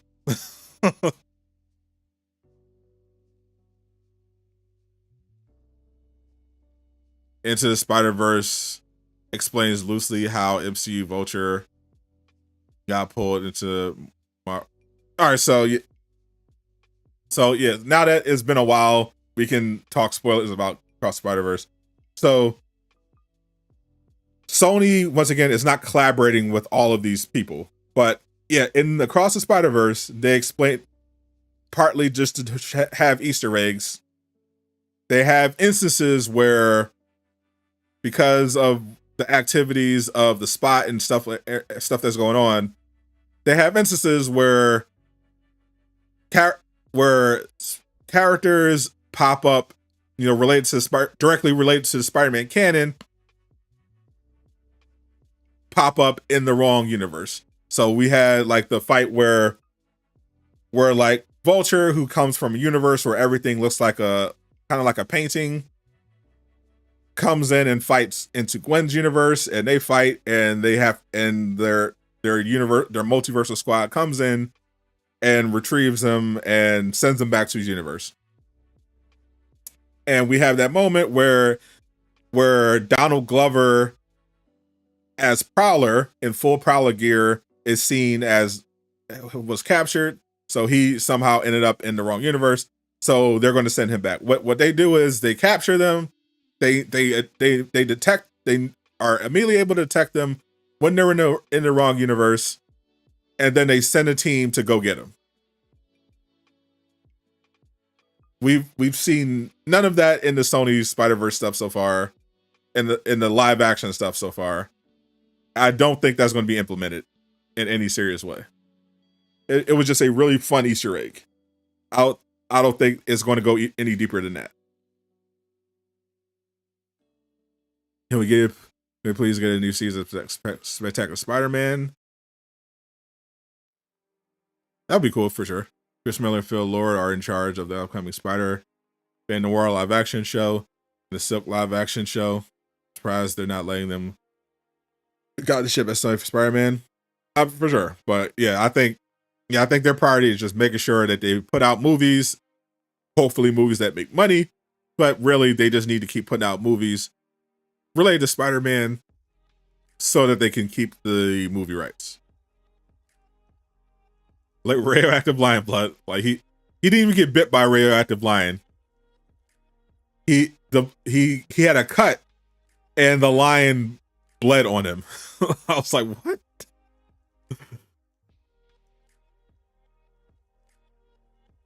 Do I think the San Diego Comic-Con poster will be available for purchase outside of the con? Officially, no. But there will definitely be people selling it on the secondary market like eBay, for sure. Need Miguel to meet Doctor Strange. That would be a fun meeting. Miguel and Doctor Strange together, chatting about the multiverse. Literal bloodletters. SJ Crew, is your birthday? Happy birthday, SJ Crew. Definitely Durag Nation wish them a very happy birthday. Hope you have a wonderful day filled with delicious birthday related treats and wonderful presents. Think the Man Web will hopefully clear up all since it's supposed to have Ezekiel's Sims in the film. I hope so. I mean, I don't have high hopes, but we'll see.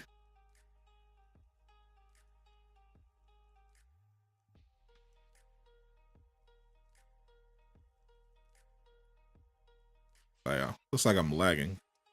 Like I'm lagging a little bit.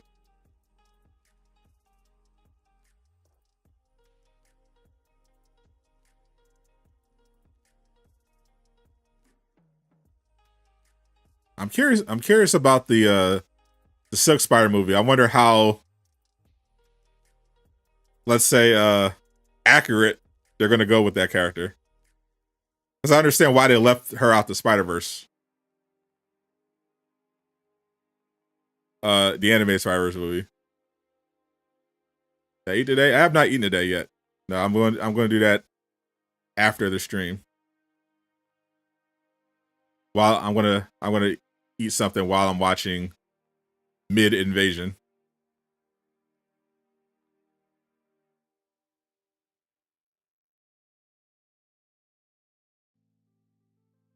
And getting ready for the podcast.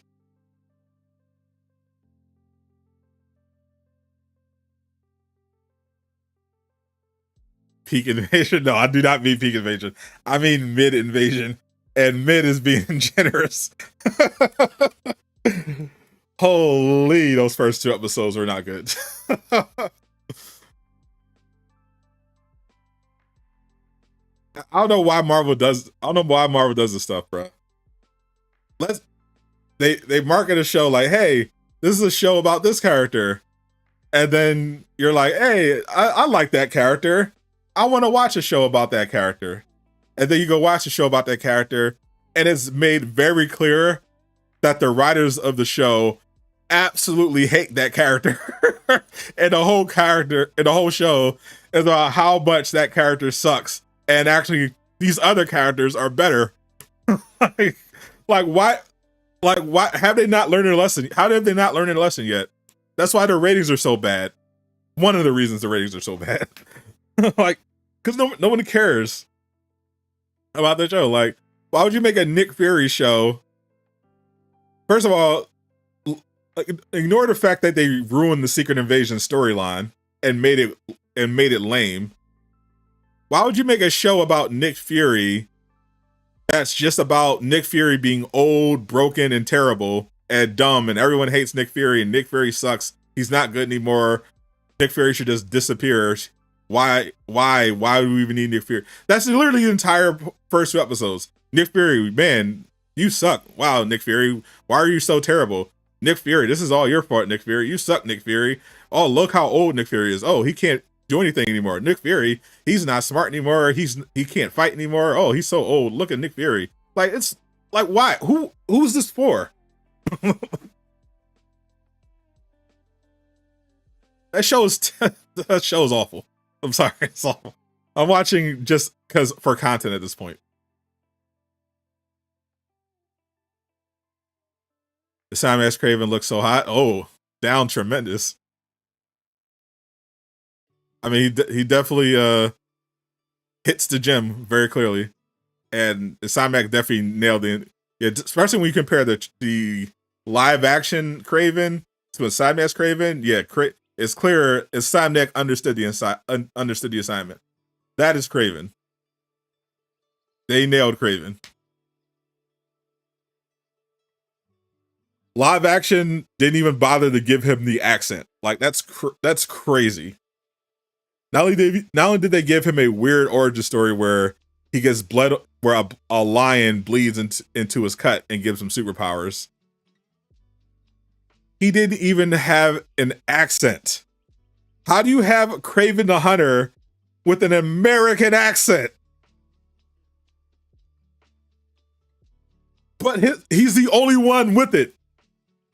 His dad doesn't have. His dad has the proper accent. Why does he speak like an American? What is this? What is this movie? Venom spin-off game? I'd play it. I don't think they're doing it. What games do I play in my free time? Before I was streaming, I was playing NBA 2K23. I like doing the whole My GM mode. I just built me a pretty dope dynasty for the Miami Heat. I did some wheeling and dealing. I'd like to do era. I like to do the era. I like to start out in the Kobe. I'm doing the Kobe era currently, and I start out with the Heat in the Kobe era. They started in 2003, so I rebuilt the Miami Heat, blew up the roster, got a bunch of future draft picks, and now I have like the craziest team, just from GMing and drafting well, getting free agents. My current team that I built mostly through the draft is LeBron James, Chris Bosh, Darren Williams, Andre Iguodala, Kendrick Perkins. That's a starting 5, and I got prime Baron Davis, rookie Kevin Durant, Joakim Noah, Channing Frye, young PJ Tucker, Aaron Aflalo, all coming off the bench. Like, my team is insane. I'm like the greatest GM ever.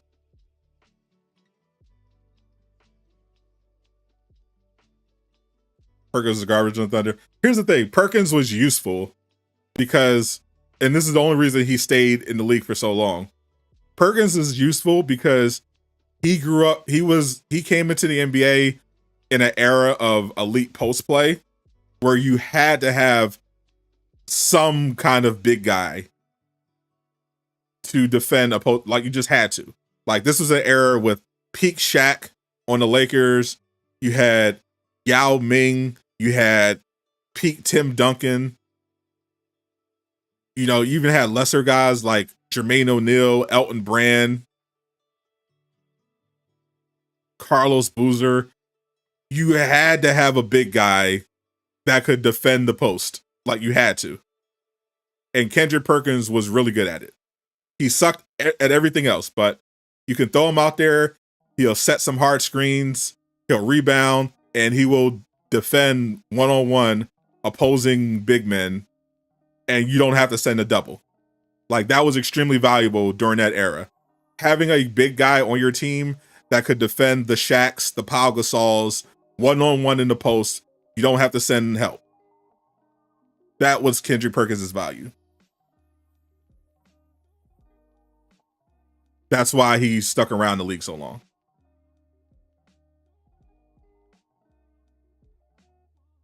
You to go. Appreciate you, Blazing.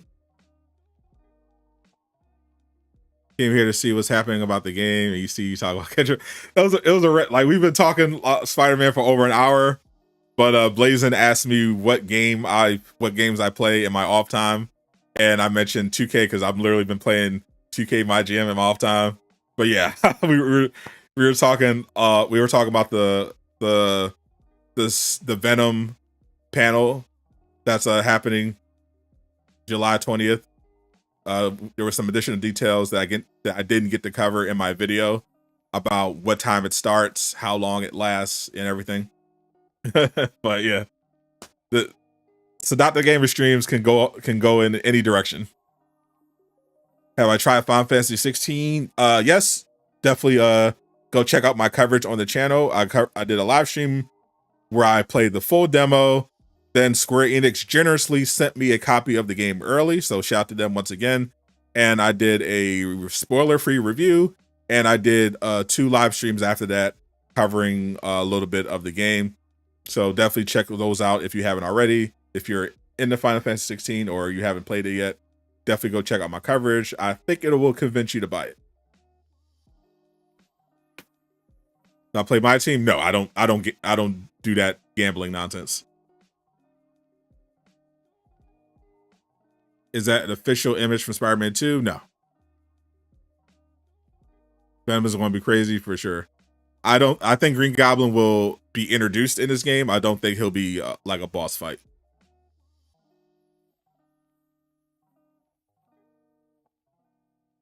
Do I want Wraith to be a story mission or a side mission? Yes. Yes. That is my answer. And a DLC. There was a rumor, we'll call it that.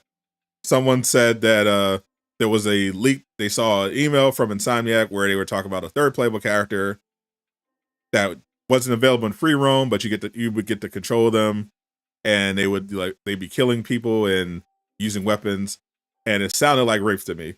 If we have some story missions where we get to control Wraith and are putting criminals in the ground, I would be all about it. If they just want to have one where we're fighting Wraith, I'd be all about it too. But definitely need some Wraith. Definitely need some Wraith in Spider-Man 2 for sure. I'm looking forward to that. Leave Connors alone. I can't do Yuri. I can't do Yuri alone without his voice at all. Subdisco King, we've been going over Spider-Man 2. Specifically, we started out talking about the Comic-Con panel that's going to be all about Venom that we got a bunch of info about yesterday. And it spiraled all over the place. You don't know why, but Yuri being a villain sounds hype. Because they built it up really well. Like Yuri was a great addition to the first game. You know, she was very fun. I love the banter that her and Peter had going back and forth, the whole Spider Cop thing. You know, we really got to know her as a character and really love her. And then you had the DLC where we saw her go down an increasingly darker path. That's totally understandable. You know, it can be very frustrating in a city dealing with, you know, these super criminals and everything like that, especially ones that seem to get away with everything. So we can sympathize with her journey. So yeah, she makes a very compelling villain. Norman Osborn is Venom. I agree, Retro. Norman Osborn is definitely Venom.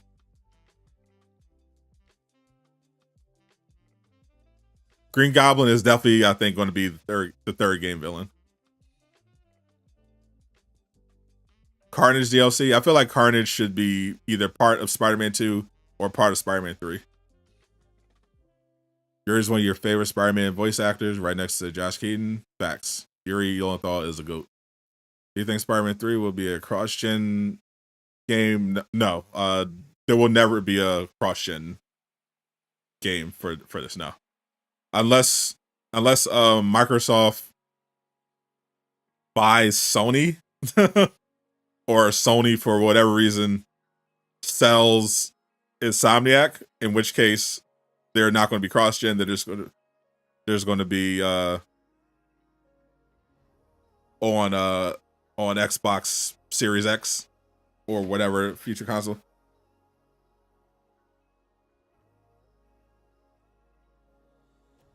If Venom was a Venom and Sonic Peter was cool image of Venom Miles. If they're doing Venom, there's no way they don't do Carnage. I mean, there's definitely a way. There are definitely many ways they don't do Carnage. Carnage is not part of every Venom storyline, especially the storylines that introduce Venom. Yeah, they can very much easily not do Venom at all. I mean, not do Carnage at all. And it can still be good. Yeah, Carnage is not like a necessary part of the symbiote storyline, at least the initial one. Like the essential parts of the symbiote storyline, as we've come to understand them, is Eddie Brock, Venom, or basically the blueprint of it is there is a symbiote, gets to Earth somehow. It somehow gets on Peter. Peter becomes symbiote Spider-Man. It corrupts his mind. He eventually loses it. It goes to another host who becomes Venom, and they fight. That's the essential blueprint of that storyline. It does not need to have Carnage involved in it. Do you want a Insomniac game for Carnage? I don't know how that would work. No. Just that doesn't seem to fit Insomniac style. A game where you're just Carnage, where you're just straight up evil, where you're just a straight up villain. I don't see that.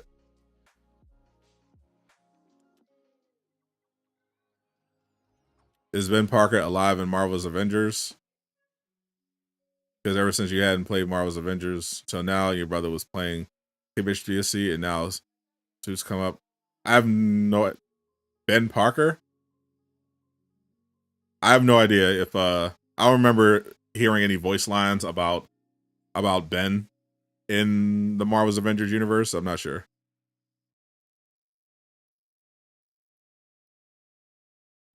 I would assume so. I would assume he lost his Uncle Ben.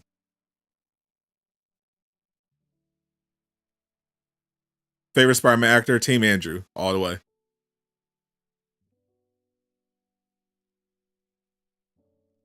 Appreciate you, Ion. Shocker! Maybe Venom doesn't have a host. Venom definitely has a host. Who do you think will be the main villain in the game? Venom. Venom is explicitly the main villain. We just don't officially know which one. But Venom is directly the main stated to be the main villain of the game.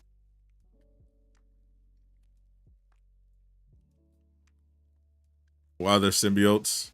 In my prediction video, I thought they would introduce the anti-Venom, or maybe even Agent Venom. I mentioned previously that could be a thing.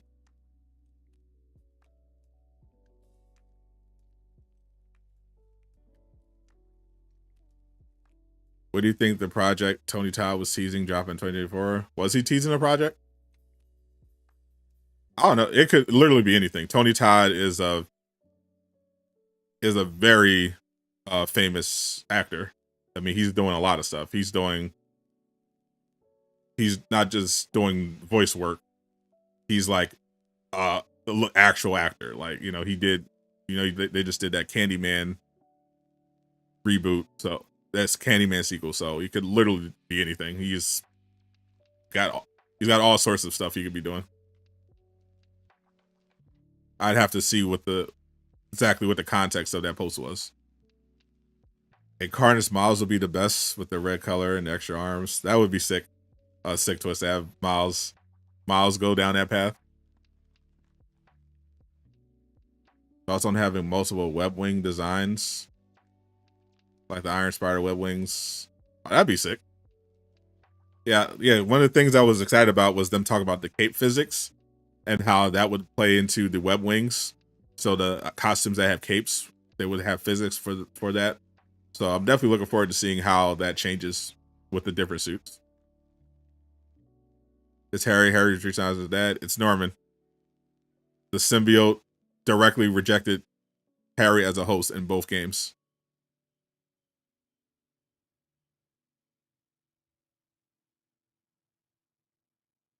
My favorite Spider-Man villain is Venom. Misunderstood the question. You're asking, do you think Spider-Man 3 will release on PS5 and PS6? Oh, yeah. I actually did answer that question. Someone else asked that a while ago.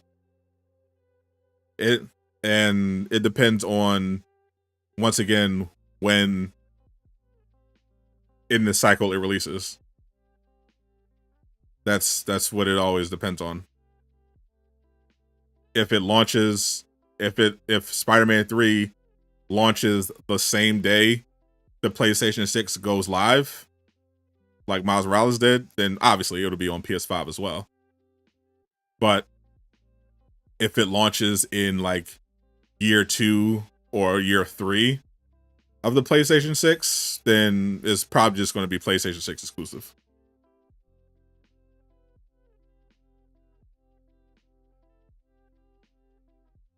What's up, Lurk? How you feeling? Happy Friday. Bruno. What up? I still got to do. We're doing Saturday. We're going to get back to Spider-Man Remastered. We're going to start the DLC. I wanted to make sure that I unlocked the Black Cat suit before I started the Spider-Man Remastered DLC, but we're going to start that on Saturday. That should be fun. Would Venom be a playable character? We'll see. Man, I already think about Spider-Man 3 and PS6. Favorite Spider-Man, Andrew. All right, Yoda Soda. What do you think is going to happen to Peter? Is he going to die? I don't think he's going to die in this game. More than likely, he's going to get corrupted by the symbiote suit. Either he's going to turn into Venom, or he's going to be adjacent to Venom in that he's going to be very violent and irrational, and Miles is going to have to give him the hands to get him back to his senses and get the suit off of him. And then the symbiote will go to somebody else who will become Venom, and then they'll have to fight that Venom and get the symbiote suit off of them.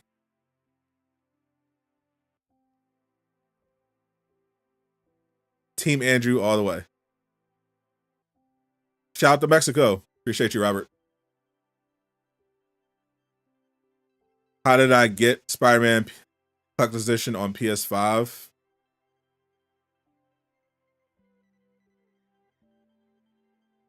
The Spider-Man 2 Collector's Edition? I went to PlayStation Direct. I live streamed this too, if you want to watch that. I live streamed it. I went to PlayStation Direct. I saw it in the store and was like, okay, let's buy it. And then I spent the next 2 hours trying to buy it because the website kept glitching and putting me in queues and whatever because of all the people trying to get it at the same time. But eventually I think I ended up doing it on my phone and the order went through.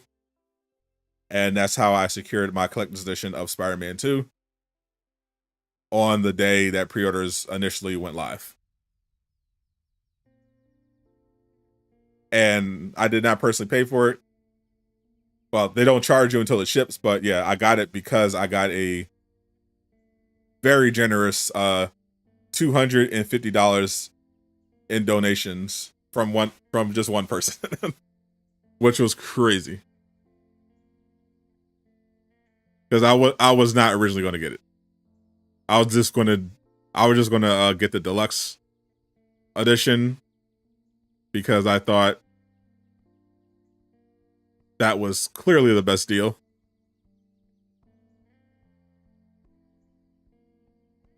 The statue was cool, but I was like, it doesn't. This collector's edition don't even come with DLC, so I'm like, I can live without the statue.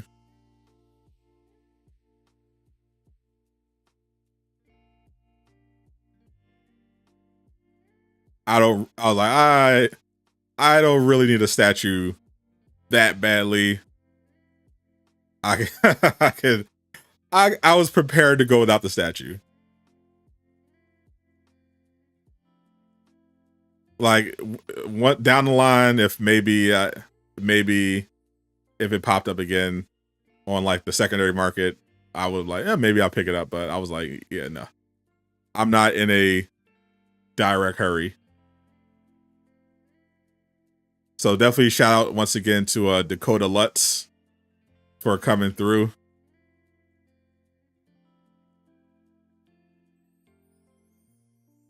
Dakota, you are a goat for that one. I appreciate you.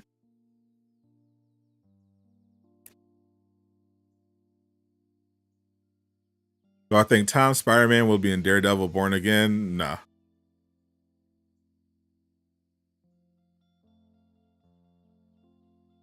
You're from Pakistan? Shout out to Pakistan. Hope you're safe over there. It's pretty wild for as I heard. Oh, that shirt just for the Symbiotic effect. Like literally, like an hour later, or even 30 minutes after I got it, like like the site issues were fixed and they didn't run out of any stock. That was so annoying. How do you think Peter will find out the suit is corrupting him? I mean,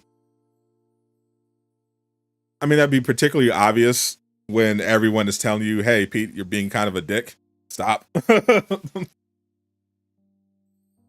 But yeah, that's the whole thing that they talked about in the developer interview when they were discussing how they were doing the symbiote. It's the nature they studied addiction and how that affects people, and are using that for the symbiote and their interpretation in Spider-Man 2. Because it's like, yeah, the design it's like it brings you great power, but it's also kind of corrupting your mind and making you do things you normally wouldn't do. So Peter probably thinks he's fine, like any addict. He thinks this will be more akin to someone who maybe is addicted to steroids or something, or something like that, or something like they use some uppers for studying. Like they think it's helping them, but it's not in the long run. Like it's hurting the relationships around you. You're hurting, in the Peter's case, it's going to be hurting people. So, eventually, and he won't be able to see it. He'll think everyone is, out to get him. And that they just don't understand, that they're getting in his way. That's the nature of it. So they're going to have, Miles might have to run that. They're going to have to run the fade. Maybe hit him with that electric Hadouken before Peter snaps out of it. Yeah, I'm gonna do an unboxing video for the collector's edition once it arrives. How strong do you think Peter from the comics is? When it comes to comic book discussions, you have to be very specific because comic book characters have wildly different power levels based on what particular storyline, what particular era, who's writing them.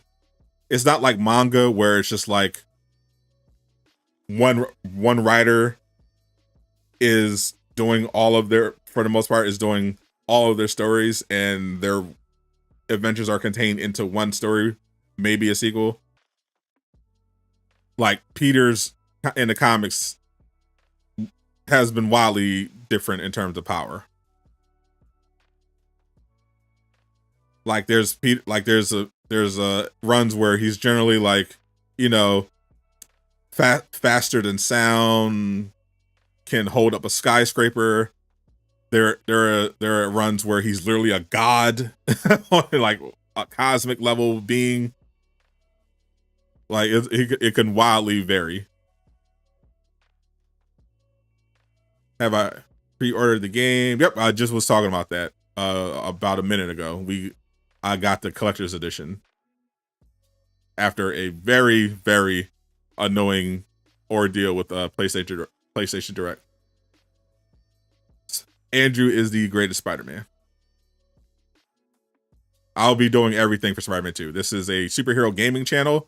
I cover primarily superhero games. I do news, I do commentary, I do strategy videos, I do playthroughs. So definitely check out my other stuff if you haven't already and not familiar with what I do. We've been doing a lot of Spider-Man 2 covers this year. We started last year. Now that we've finally got some new information and Insomniac is, getting closer to launch, they put out a lot more stuff. So we've been doing a lot more coverage.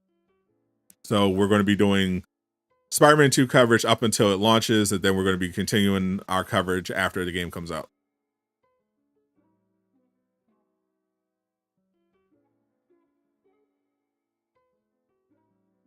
How can you get the Venom controller? Insomniac, AIM controllers, definitely check them out.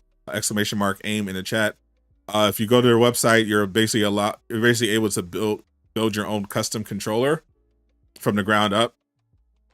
They have templates where you can look at designs that they already have pre-built and just add it on, or you can upload like images from the internet if you have a particular design that you like, or aspects of it. You can literally just upload like the Venom symbiote symbol and the Venom eyes and upload that and put it on what part of the controller that you want it on and put the color that you want.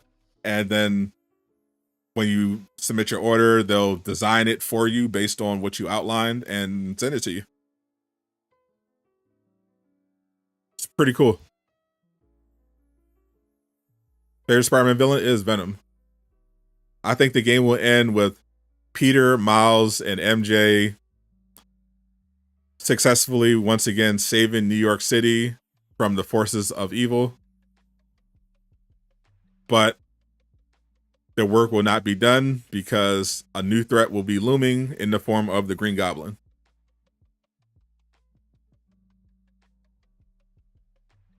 Who was the greatest fictional character ever created? I have no idea. There's no way to say that definitively. It would obviously just be really my fate. Who's your favorite fictional character ever created? Because this would be an entirely subjective thing in terms of who's the best made. If we're just talking about in terms of cultural impact and success and reach, the Mount Rushmore, if you will, you got to have Superman. Is mainly going to be comic characters. It's going to be Superman. You got your Superman, you got your Spider-Man, you got your Batman, you got your Wonder Woman, but fictional characters also include movies and TV. So in that case, you can make cases for characters like Tony Soprano, Jack Sparrow. You go to anime, you have a lot of great characters. Goku, Vegeta, Naruto, Sasuke, Gojo, All Might. There's so many great fictional characters that have been created. There's really no way to pick one. Bully Lowenthal tweeted. What did Bully Lowenthal tweet? Definitely love his trolling, by the way, at Future Game Show. He is definitely a GOAT for that. That was hilarious. Him and Laura just absolutely trolling the chat. Attention, Bully Lowenthal and Hall H. That's hilarious. Oh, Miller got a shout to Miller. I didn't realize he got a tweet from Yuri.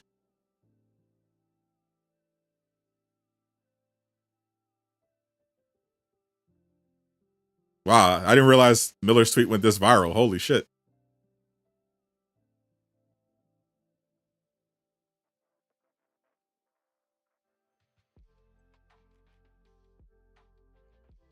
He was spitting though. He said there will never be another cult classic.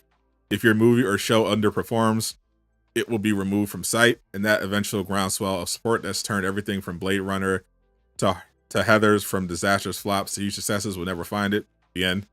This is in reference to a tweet from Crater discussing film about how Crater, starring McKenna Grace and Kid Cudi, was removed from Disney Plus to save money, despite it just coming out on May 12th. Yeah, and he is spitting. He is right. We might have it might be the end of the cult classic.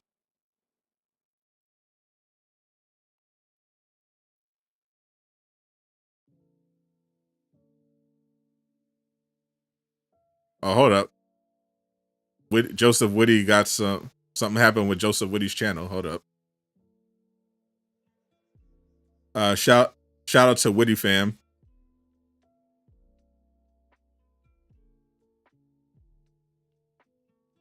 What is going on with Joseph Woody's channel?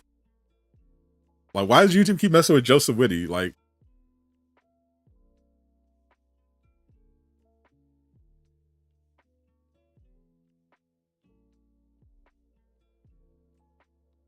let this man live. He just got suspended, like, not too long ago, for like a week because he got a strike on from an old live stream, and they wouldn't even tell him what it was about. Did they give him another strike?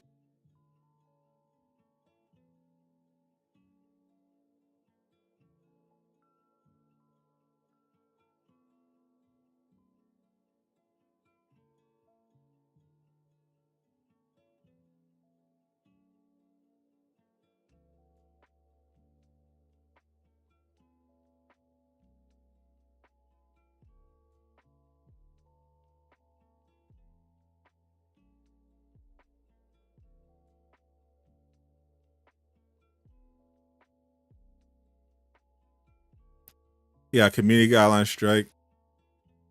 2 of 3 community guideline strikes. Your content was removed due to a violation of our community guidelines. You won't be able to do things like upload a post or live stream for 2 weeks, 14 days. Content removed. If you think we made a mistake, you can appeal the decision. It expires on July 7th for NBA 2K18 Fun with the Squad pull up for hate speech. Bro, what is this?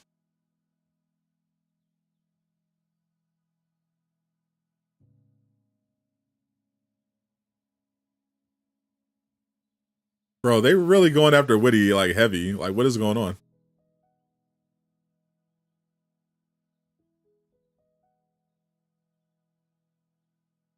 Why? What is happening? What is that? That's crazy, bro.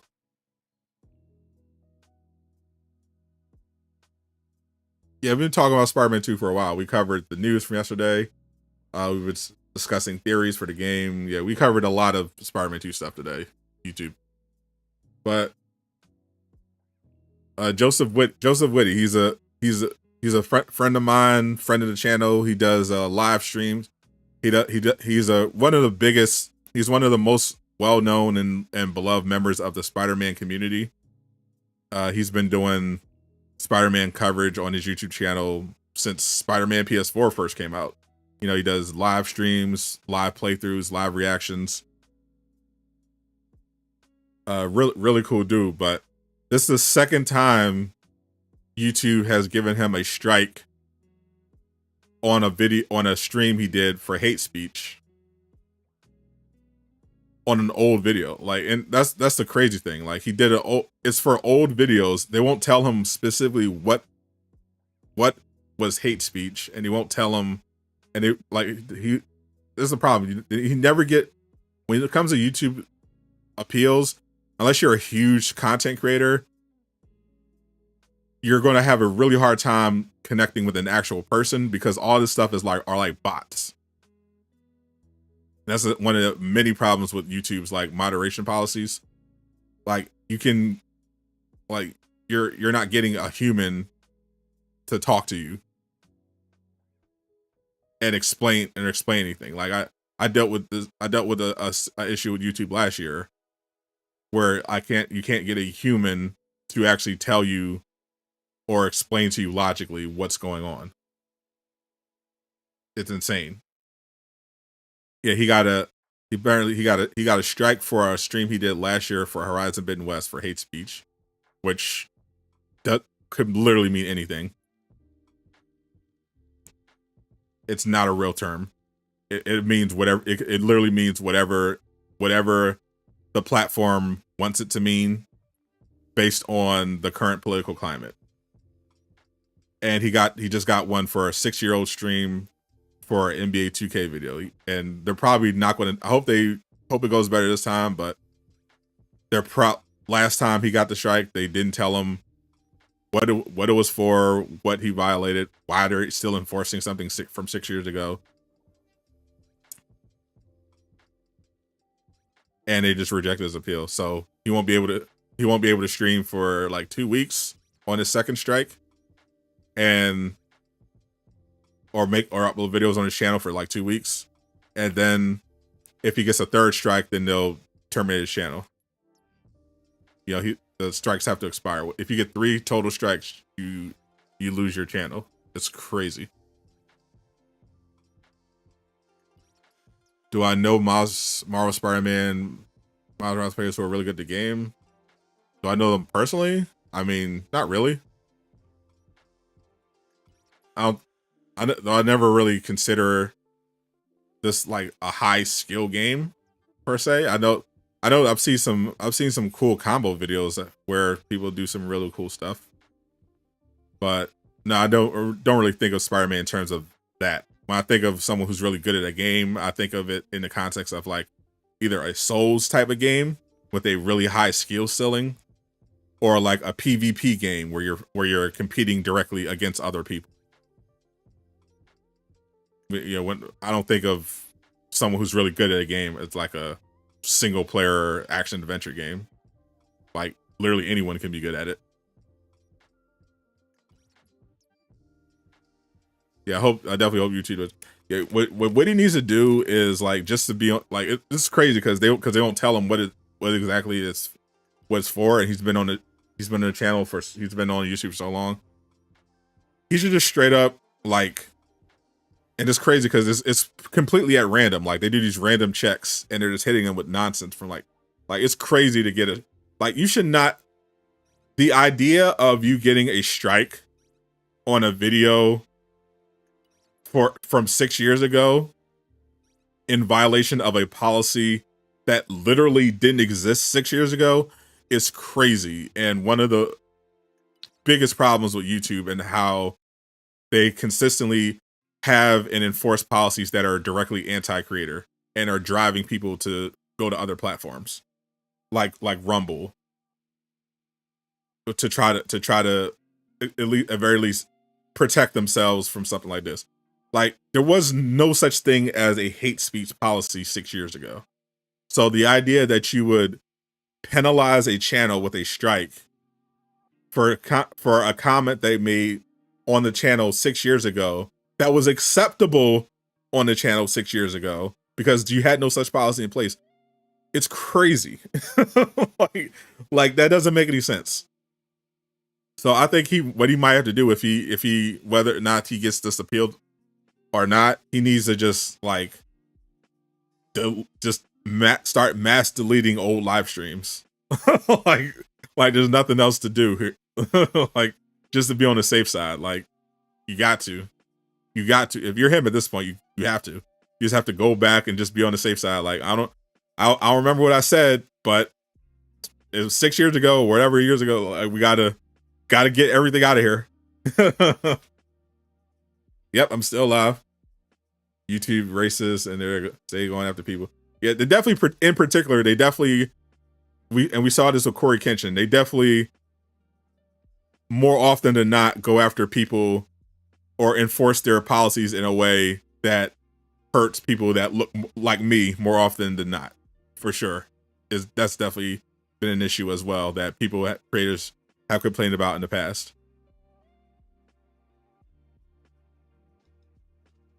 where you can upload an image on the AIM website. When you go to customize your controller, AIM gives you the option to upload your own customizable image to certain parts of the controller that you're to the parts of the controller that you are modifying.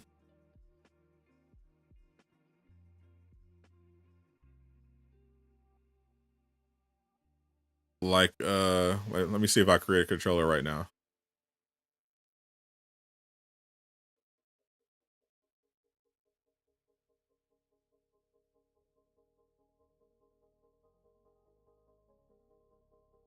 Oh, they have PlayStation 5 covers too. Let me pull up the website now.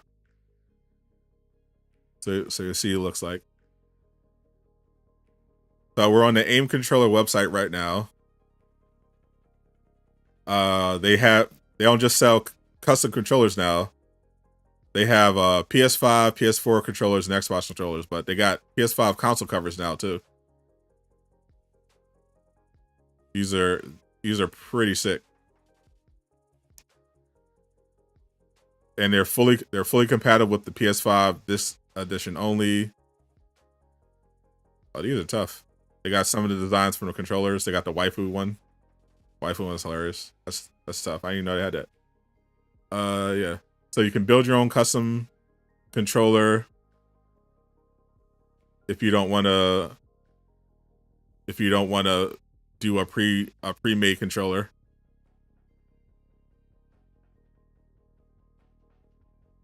And you have the panel, you have the different parts of the controller that you can customize. This is the front shell panel. So you have different designs and pre-designs that you can cycle through.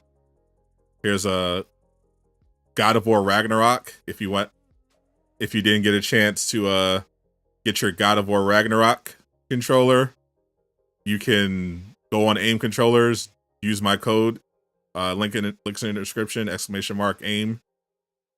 Get yourself a discount with my code. But they got the God of War Ragnarok design pre-made for you. What else they got? They got Joker. They got Modern Warfare. Couple Joker designs. Why so serious?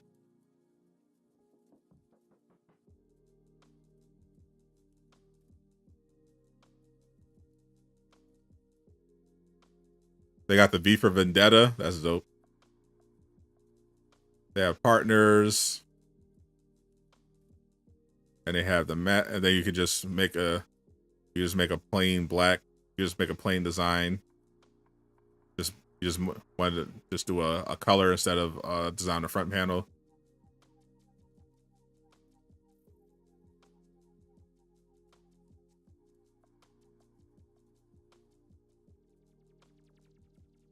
Pretty sick.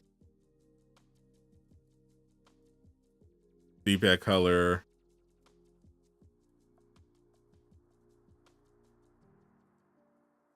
Customize. You can customize the paddles on the back, grip.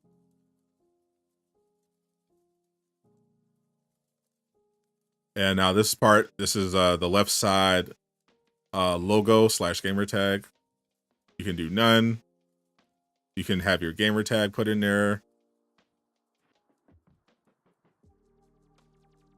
Like Sadot the Gamer. Can I get Sadot the Gamer? My gamer tag is Sadot Soul. That's my gamer tag on PlayStation or STG. I want to get Sadot. I can get, or just my actual PlayStation tag, Sadot Soul. Get that put on there. I could get it put in red or white.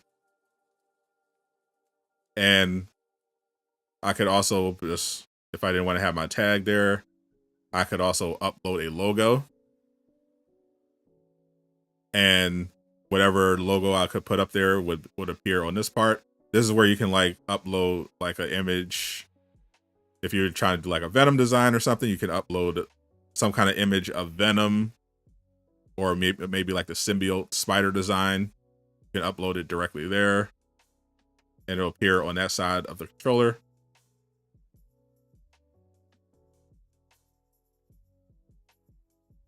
On the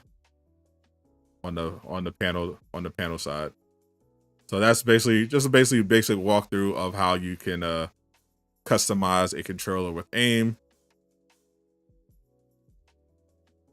Definitely a very, very cool website.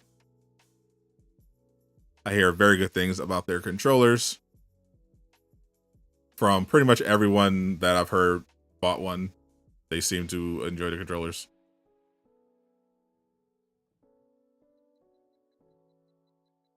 Use my code durag and you get a nice little discount as well. Don't think Spider-Man 2 is going to be Game of the Year. I think Tears of the Kingdom is going to get it, unfortunately. But who knows? I haven't played Spider-Man 2 yet, but I feel like no matter what, they've pretty much decided it's going to be Tears of the Kingdom.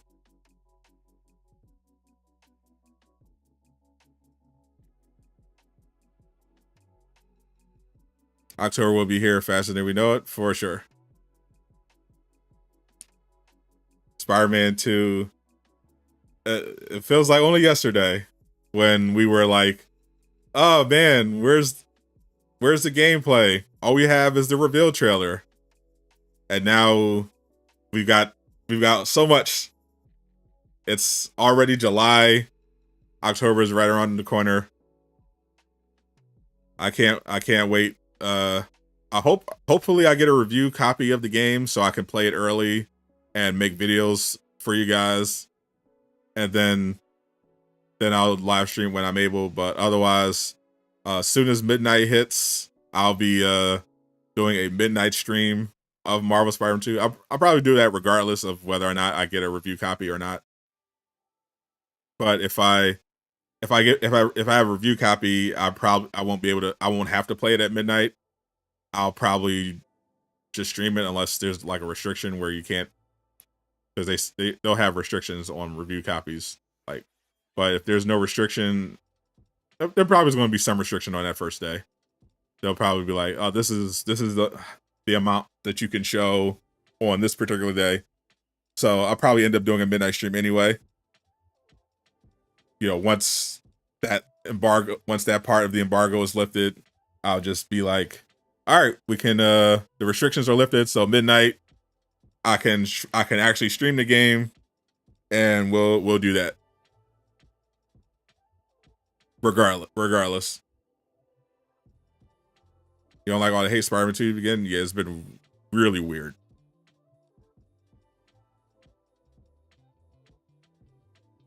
What is the screen on the top right?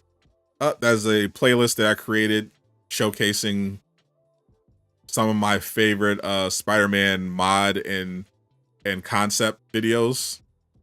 Definitely check that out. Top link in the description. And it's also on the playlist tab on my channel.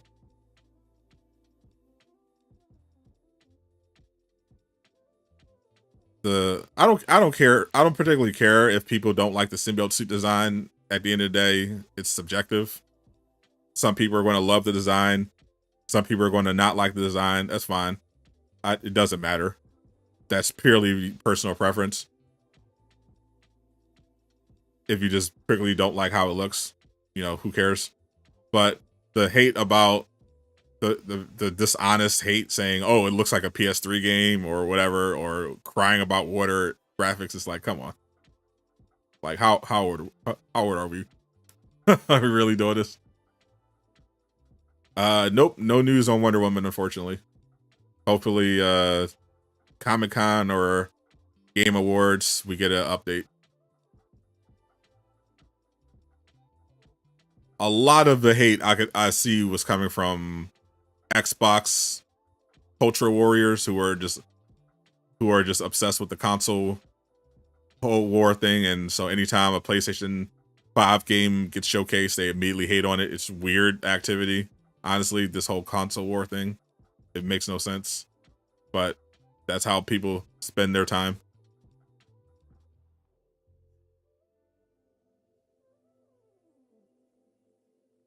Yeah, I definitely think the symbiote loses though, especially in the actual gameplay. Like when we actually, that's why I love the mods as well that we got. But when we actually see the symbiote suit in action, it looks even better than in the cutscenes. So I'm not worried about it. No need to spam SJ crew. I saw that was your birthday when you first posted it. I wish you happy birthday then, as well as I also encouraged other people in the chat to wish you a happy birthday. So happy birthday once again, and please don't spam. Real question, how did Peter get the suit? I'm assuming he got it from the lab while he was looking for Harry. What's up, Cookie? As far as the water, it's Spider-Man, not Aquaman. Like you're 99% of the game, you're not going to be in the water. like this isn't Avatar Way of the Water, the game. Like, and the water looks fine. Like, like Digital Foundry literally did a side-by-side comparison of the water in Spider-Man 2 with the actual water from actual New York that it was depicting, and the haters couldn't even tell the difference. They thought funny enough, it wasn't even funny. One of the haters thought the real life water looked worse than the Spider-Man water. So I'm like, bro, yeah, it's not genuine. It's not even genuine. Like when Digital Foundry is like, nah, you're like, you're tripping. Like the water looks fine.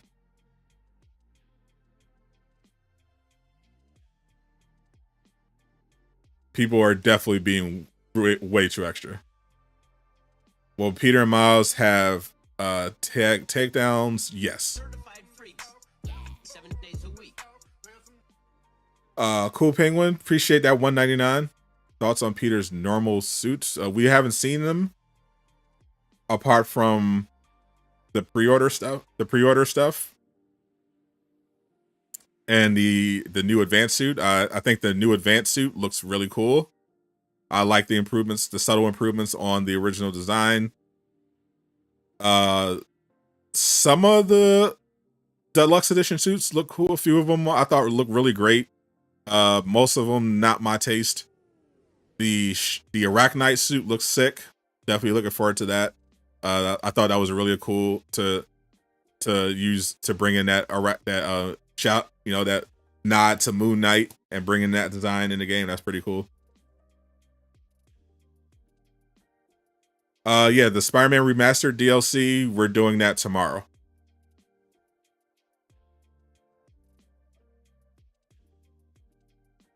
Do I think the web slinging is slow in both Spider-Man games? Not at all.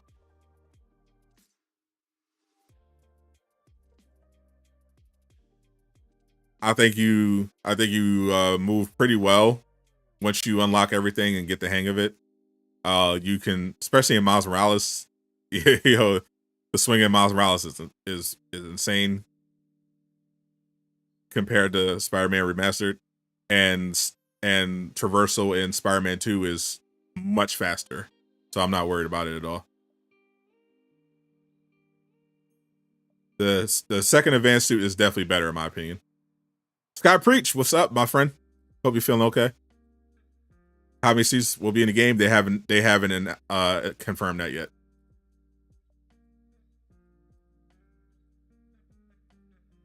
Yeah, we're doing a full playthrough. So we're gonna do. So we did a full story playthrough of Spider-Man Remastered. Starting tomorrow, we're gonna do the Spider-Man Remastered DLC. We might be able to finish all of them in one stream.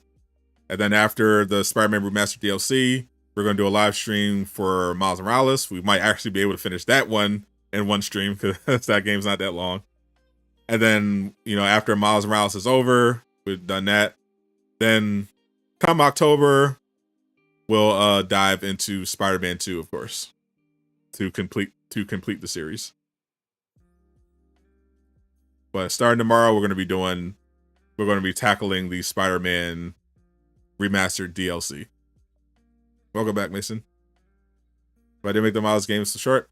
It seemed like they didn't intend to make it a full-length game. They just wanted to kind of make a game since they introduced Miles. They wanted to do something more than DLC. So they felt like Miles definitely deserved his own game since they introduced him in Spider-Man PS4. But they didn't want to make a full game because they were working on Spider-Man 2 and Wolverine at the time. So they're like, okay, well, we'll do like a smaller game.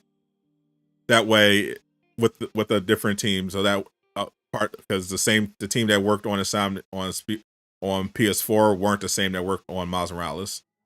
So they wanted to we're doing a smaller game in between everything else, because they were also doing Ratchet and Clank, remember? So we're going to do a smaller game that kind of showcases Miles Morales and establishes him firmly as his own Spider-Man, and then that sets up perfectly Spider-Man 2, where it'll be both Miles and Peter as equals throughout the game. You think Morbius is Venom? That'd be hilarious. You got $300 for your birthday? Congrats, says Shay.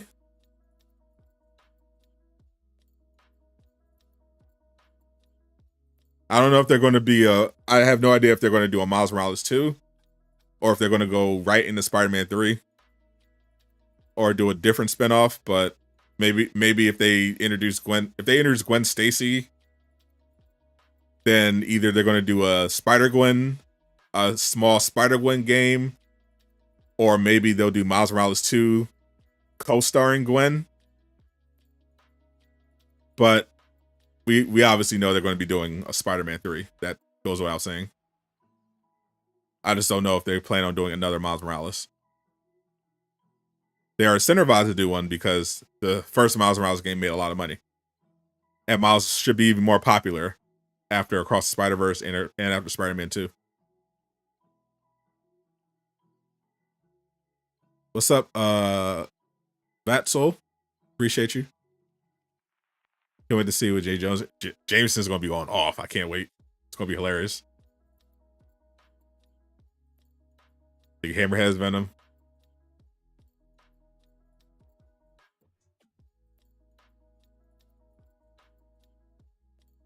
You think Spider-Man 2 will be the end of the Spider-Man series? Yeah, unless the world ends, that's not happening. That's not happening at all.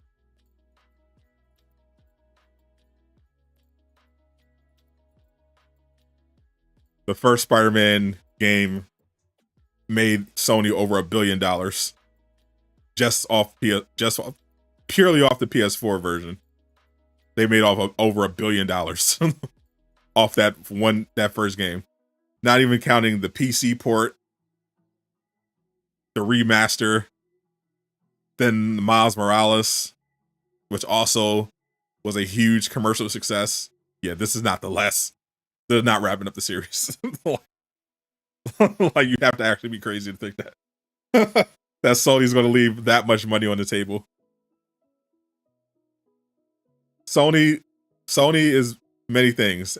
Anti-business is not one of them. Sony likes money. Insomniac very much is still passionate about Spider-Man, but more important than that, Sony is very passionate about making money and selling PlayStation consoles. Arguably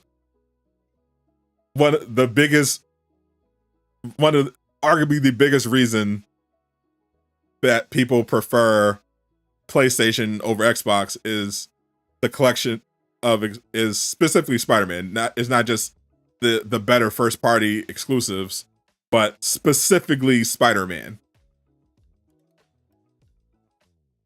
Sony is going to milk this series for all it's worth. No way. There's no way they're going to be like, all right, well, you did Spider-Man 2, so that's it. No. That's not how that works. I'm like, wow, great job on Marvel Spider-Man 2. You made us a lot of money. Now, what you got planned for the next? Which Spider-Man game you making next? Cool. We'll get Wolverine out there. Wolverine. We love Wolverine. That's gonna be great. But yeah, after Wolverine, what Spider-Man game will you be working on next? Like, that's what Sony's talking about. Insomniac is probably planning the next Spider-Man game as we speak. So yeah. Like, nah. Come on. Come on.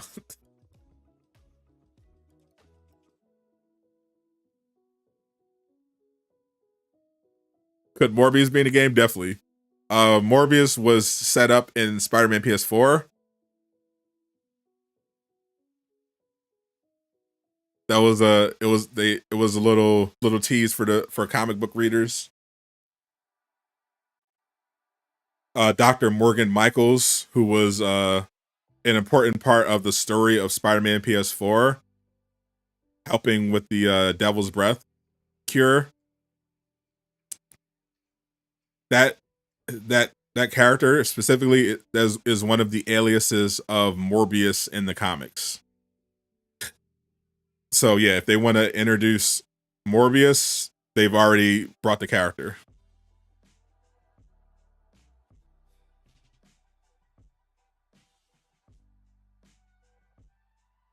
If you missed it, we were originally talking about the Venom showcase that's going to be happening at Comic-Con. There was some additional details that came out later on in an article from Marvel.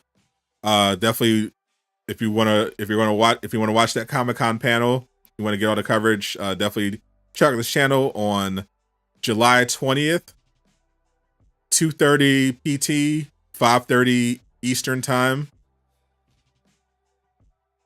PM. We're going to be co-streaming the Marvel panels. There's going to be an hour-long panel all about Venom and symbiotes. We're going to get a lot of Spider-Man 2 information. Pretty much everyone's going to be there. Yuri Lowenthal, Najee Jeter, Bill Roseman, Brian Intihar. It's going to be a huge panel for Marvel Spider-Man 2 focused on Venom. It's going to be awesome. Cannot wait for it. Do I think Wraith is playable? Could be. I think she's definitely going to be involved in the story. Will the proposal ever shout everyone's Venom? I mean, that's literally what Najee Jeter said. Almost, he said. He was asked if Miles was going to get the symbiote suit, and his answer quote was, "They're everywhere. Yeah, they're everywhere, man." So take that for what you will. That's what the voice actor for Miles Morales said about it. We'll get our answer July 20th, most likely. Just trying to get some Black Hat action. I feel you. Shout out to Najee Jeter. I can't wait for him to appear at the panel. Him and Tony Todd, they love saying stuff they shouldn't about Marvel Spider-Man 2. Tony Todd was responsible for most of the actual leaks for the game. So having him on the panel talking about Venom, he's definitely going to say something you shouldn't. I can't wait. I cannot wait for it.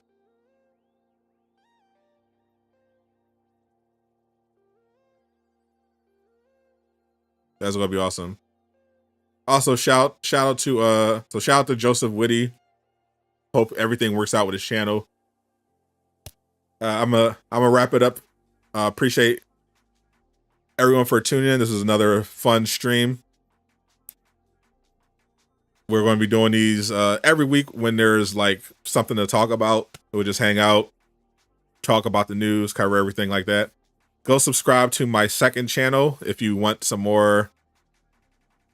If you want some more content and to hear me talk, we're going to be doing the After Show podcast tonight at 8 p.m. with Jay Shockblast. I need to make sure that I watch mid invasion and eat before the live stream. But I'll be back on the second channel at 8 p.m. and we'll be chatting about Comic-Con, Spider-Man 2, Mortal Kombat. We'll do a review of Secret Invasion, everything like that.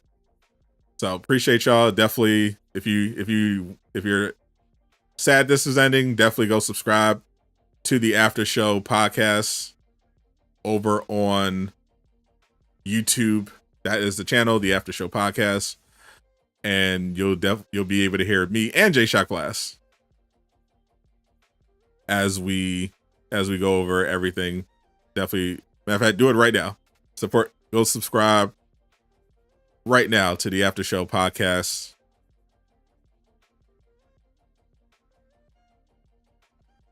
I'll even put it in here, ! Podcast.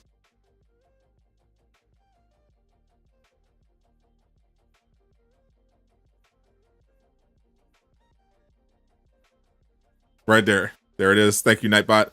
Podcast. Right there. Go subscribe right now. Support that channel. We're going to be going live tonight at 8 o'clock. So yeah, go rate it. Go over there right now. Drop a sub. Get hyped. Get ready. We're gonna be right back at 8 p.m. tonight for the podcast. We usually go for like 2 or 3 hours. Talking Spider-Man, talking Comic-Con, talking Mortal Kombat, talking movies, everything. So definitely go support that channel. Help us get to 500 subscribers. I'm Sadot the Gamer, signing out.